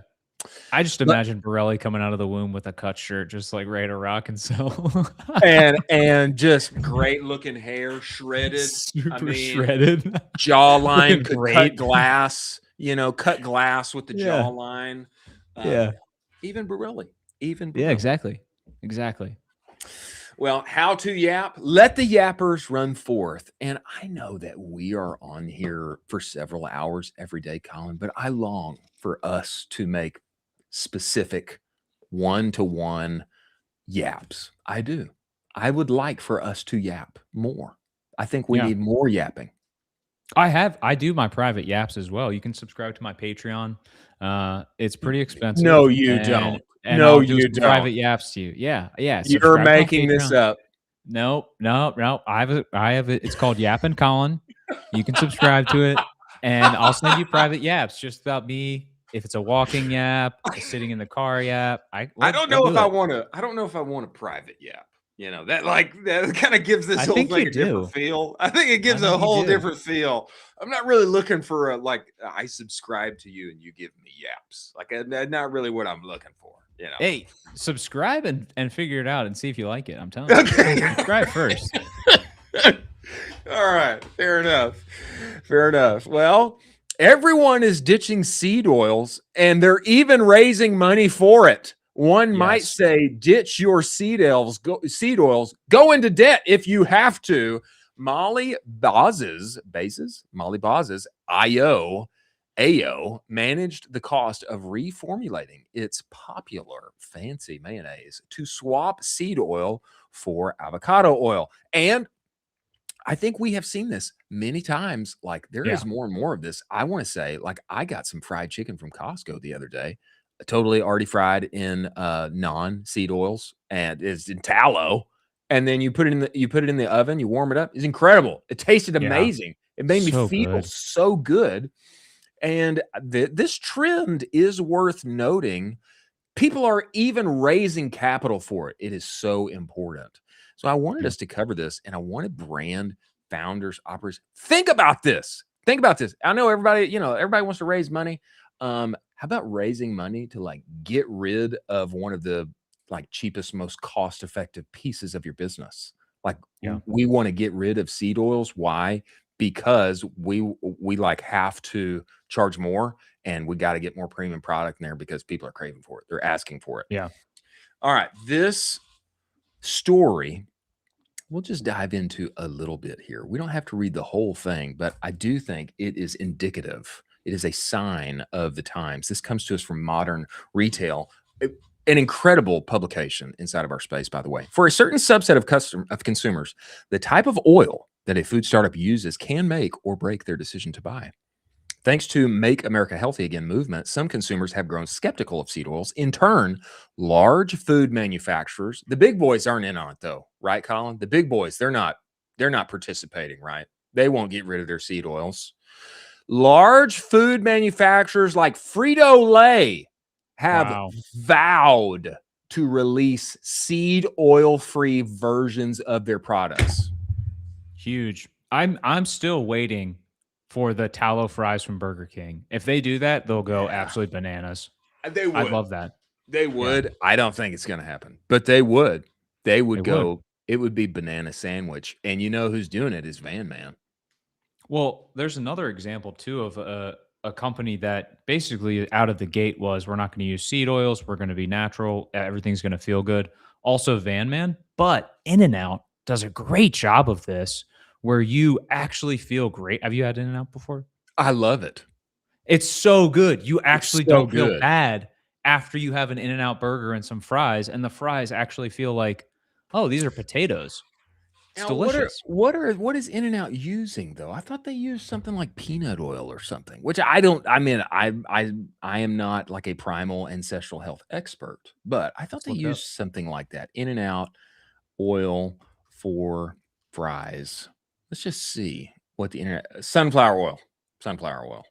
Not good. I think that's seed oil. I think sunflower oil is seed oil. I think sunflower oil is seed oil. So there's room for improvement, but you know who has gone all in on this is Steak and Shake.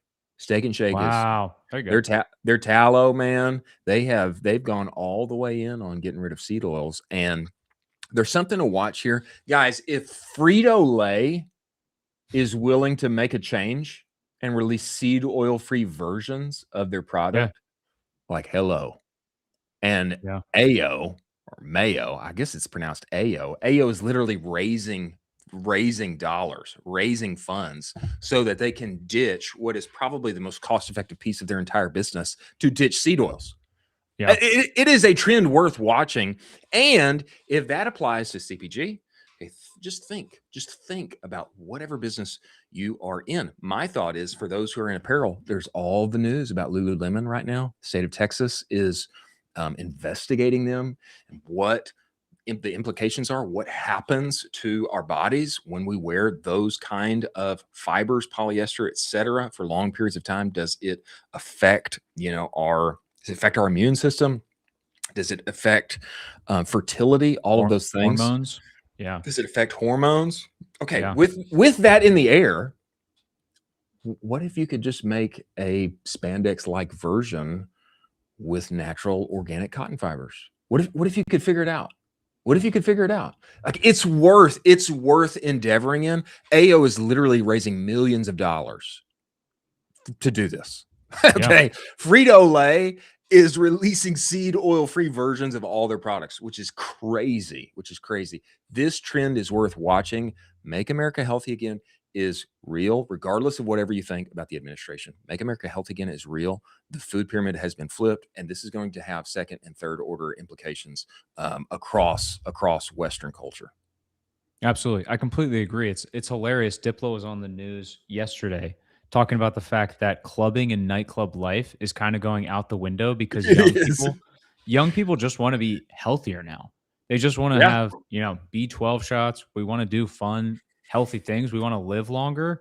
And so he was talking about it, and it's like, hey, how can you get in front of this type of stuff? This is a great example. Great example. Think about it. It is a real trend worth, for some, even raising capital for and changing their entire supply chain for. As we move into our lightning round of stories, before we get there, ladies and gentlemen, let's talk about incense. Don't we all want better ads? Yes, we do. And we'd love to have actual creators involved who are good at their craft. But you and I both know that process is so disjointed. Finding the right creators, manually negotiating usage rights, etc. There is a reason that Incense exists. It is the all-in-one UGC influencer marketing platform. Vetted creator marketplace, automated influencer outreach, built-in campaign management. Get content as little as 14 days, okay? So much better than just finding a rando TikTok and hoping it changes the trajectory of your business. Go and talk with Incense. They have just released the UGC Playbook 2.0 at the URL scrolling across the screen. Go to incense.pro and you can test drive this platform for free. Tell them Colin and I sent you, and I'll just tell you, I'll give you the punchline on the UGC Playbook. The era of Andromeda is a good thing, and the path forward is modular UGC. Go to the URL, get it, find out what that means. Many thanks for Incense being part of the show. Now, lightning round of stories here. Carson Huffman has to pay rent. Okay. Carson has to pay rent. That's the punchline. Okay. Huffman or Hoffman? I think it's Hoffman.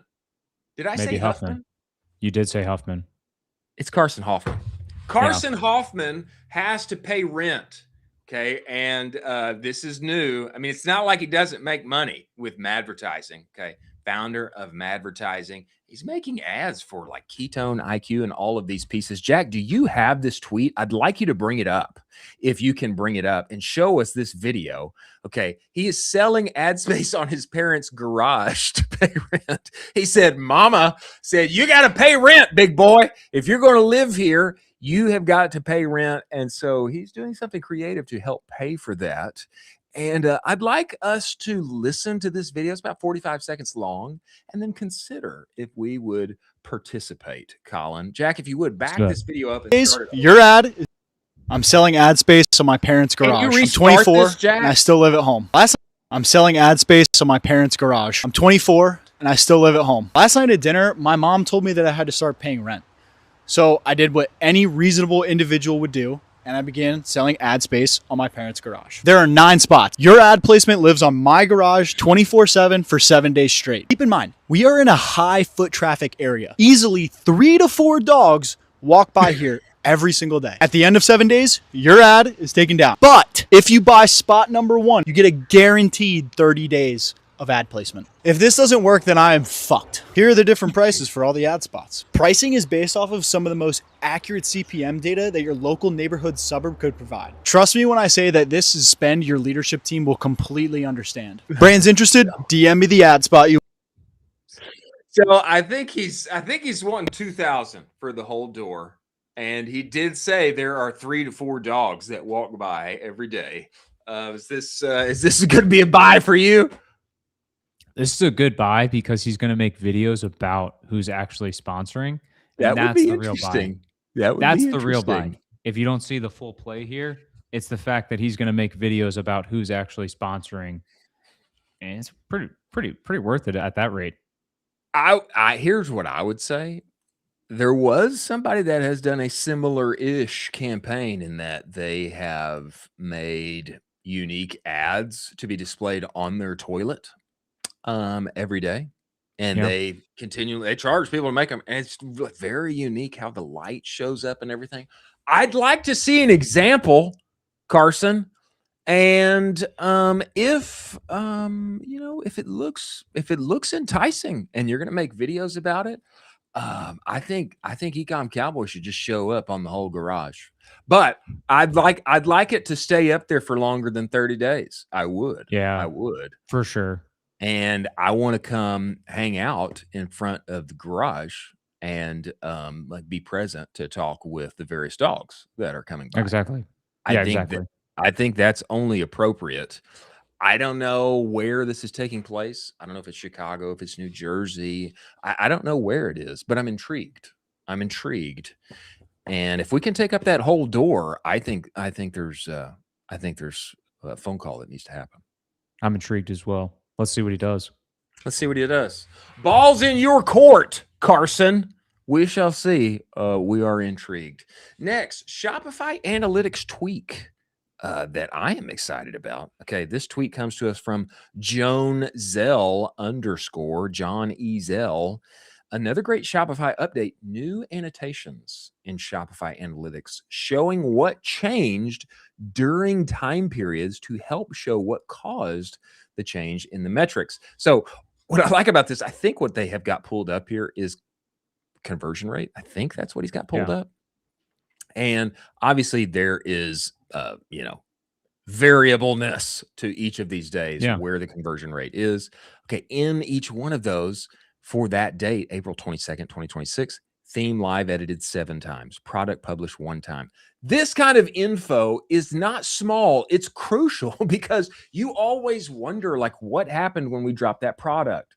Or things are so down, why are we not converting at all? Did somebody change the website? How do I see those changes? And it gets lost to time and various other team members. And you're always left wondering, I think that this is a great update. It's a great update for the org, basically just to be all on the same page for what's going on with the website. Just so you're all saying hey, did Jen update? Yeah, she did. I see the thing there. But I'd also love to take all of this data and all of these key points and then, kind of bake out a little bit longer, maybe not a week, maybe a month or a quarter, and then dump all those bad boys into a nice little LLM and get some feedback on how I should be iterating forward. That's I think is going to be the Primo kind of insight from this. Totally fair. Let's go. Absolutely fair. And in that same vein, there's something that I want to show you. If you haven't seen this, I think that you are going to love this. I'm talking about a little Primo packaging that every water bottle, honestly, this guy needs to trademark this. Jack, if you will, pull up this video and show it to us here. This water bottle and this demo that this guy is doing inside of his Yap, I think this guy's going to sell 1 million of these. Colin Landforce, who's coming on the show very soon. This product demo is one of the best I've ever seen. Hooks hard. He starts immediately demoing the product, confusing at first, then it clicks, and then it keeps going and keeps going. It's ridiculous, and it's good. It's good. Product is built for content. Back up and show us this whole thing here, Jack. The good people need to hear it and see it happen. Something you'll never say because this is the product that almost got me thrown in jail. Oh, you think this is a regular bottle of water? What about this little sticker here that says Peel Corner? Yeah. Peel Corner. Whoa. Wow! Wow! You are witnessing history because this is the world's first wearable water. Let's go! It stretches to fit any sized human being Look at that ever made. No, seriously, any size. I love drinking water, but I hate carrying it. It's something you'll never say because I got 2 gallons on me, hands free. Imagine the future. Whether you're walking your dog, working, or at a concert, you will be hydrated. Don't you like this? This is the product that That's all right. Absolute gas. I love that so much. Absolute gas. Who knew? Absolute gas. Who knew that you could like innovate with the label to make a strap that comes out of the water bottle and actually holds itself up that you can wear? This is an incredible idea. Yeah, this needs to be run as an ad like yesterday. Like forever.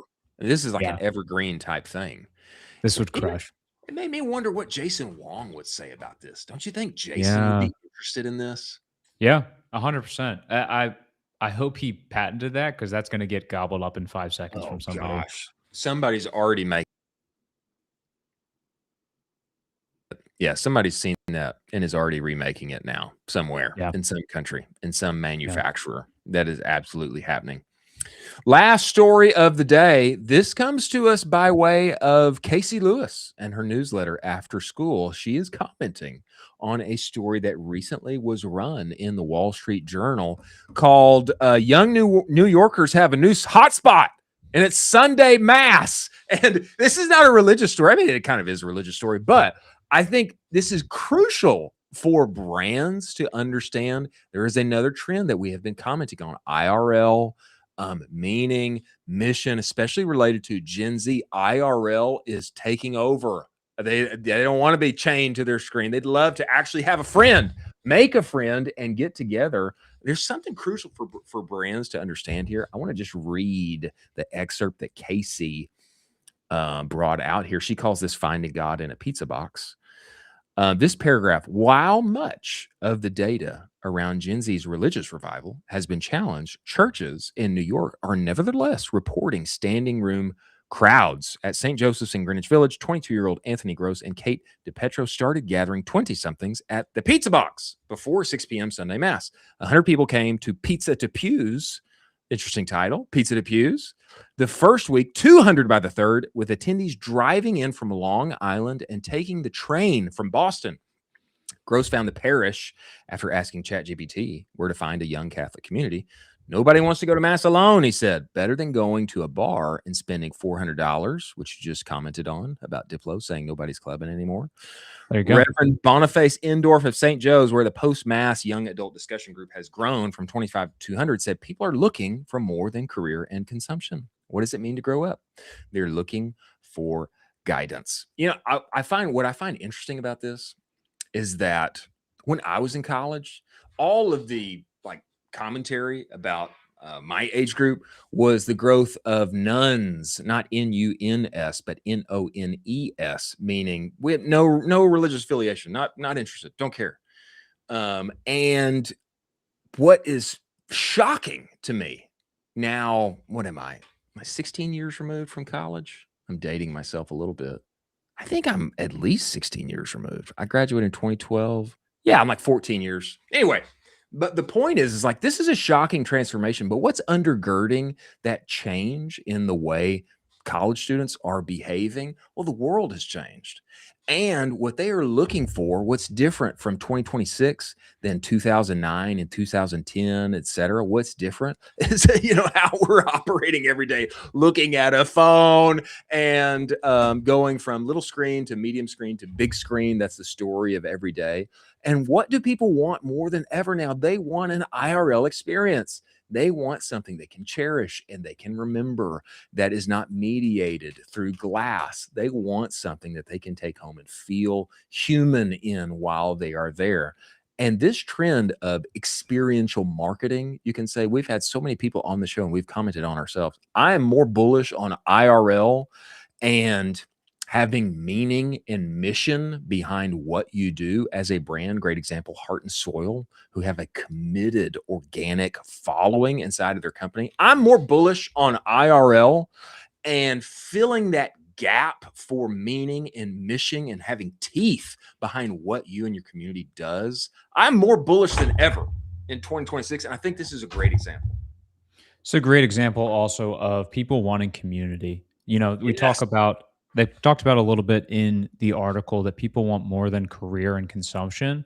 People are looking for community and that kind of third door. I mean, not the third place that they can go to, not just their home, not just work. They're looking for the third place that they can actually hang out and have good conversations. It used to be in the early 2000s, it used to be a nice Starbucks, but that is no longer the case. And people are looking for these places, and they're looking for these places to connect with like-minded individuals, have good conversations, and feel supported all together. This is just facilitating that. Create the third place. Be the third place. Third place. Why not? Why Let's not? do it. Be a good rallying point for the third place. Well, many thanks to Heitham of Jules coming on the show, which shall be rebranded very soon. Many thanks for Heitham coming on here. Many thanks for Chris Orzy. I mean, that guy was like a bar machine, bar after bar from him.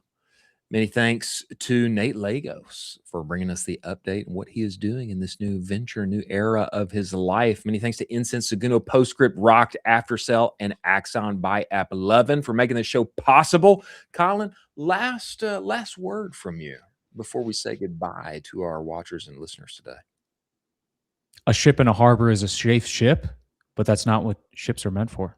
All right, we'll take that. We'll take that. That's some good homespun wisdom there, hailing from Maryland, which is a place on the coast. Very wise of you. Very wise of you. Thanks for joining us. We will be back tomorrow. Great guest coming. Should we tell them who's coming, or should it be a surprise? Okay, keep it a surprise. We'll keep it a surprise. Thanks for joining us. We'll see you on the other side.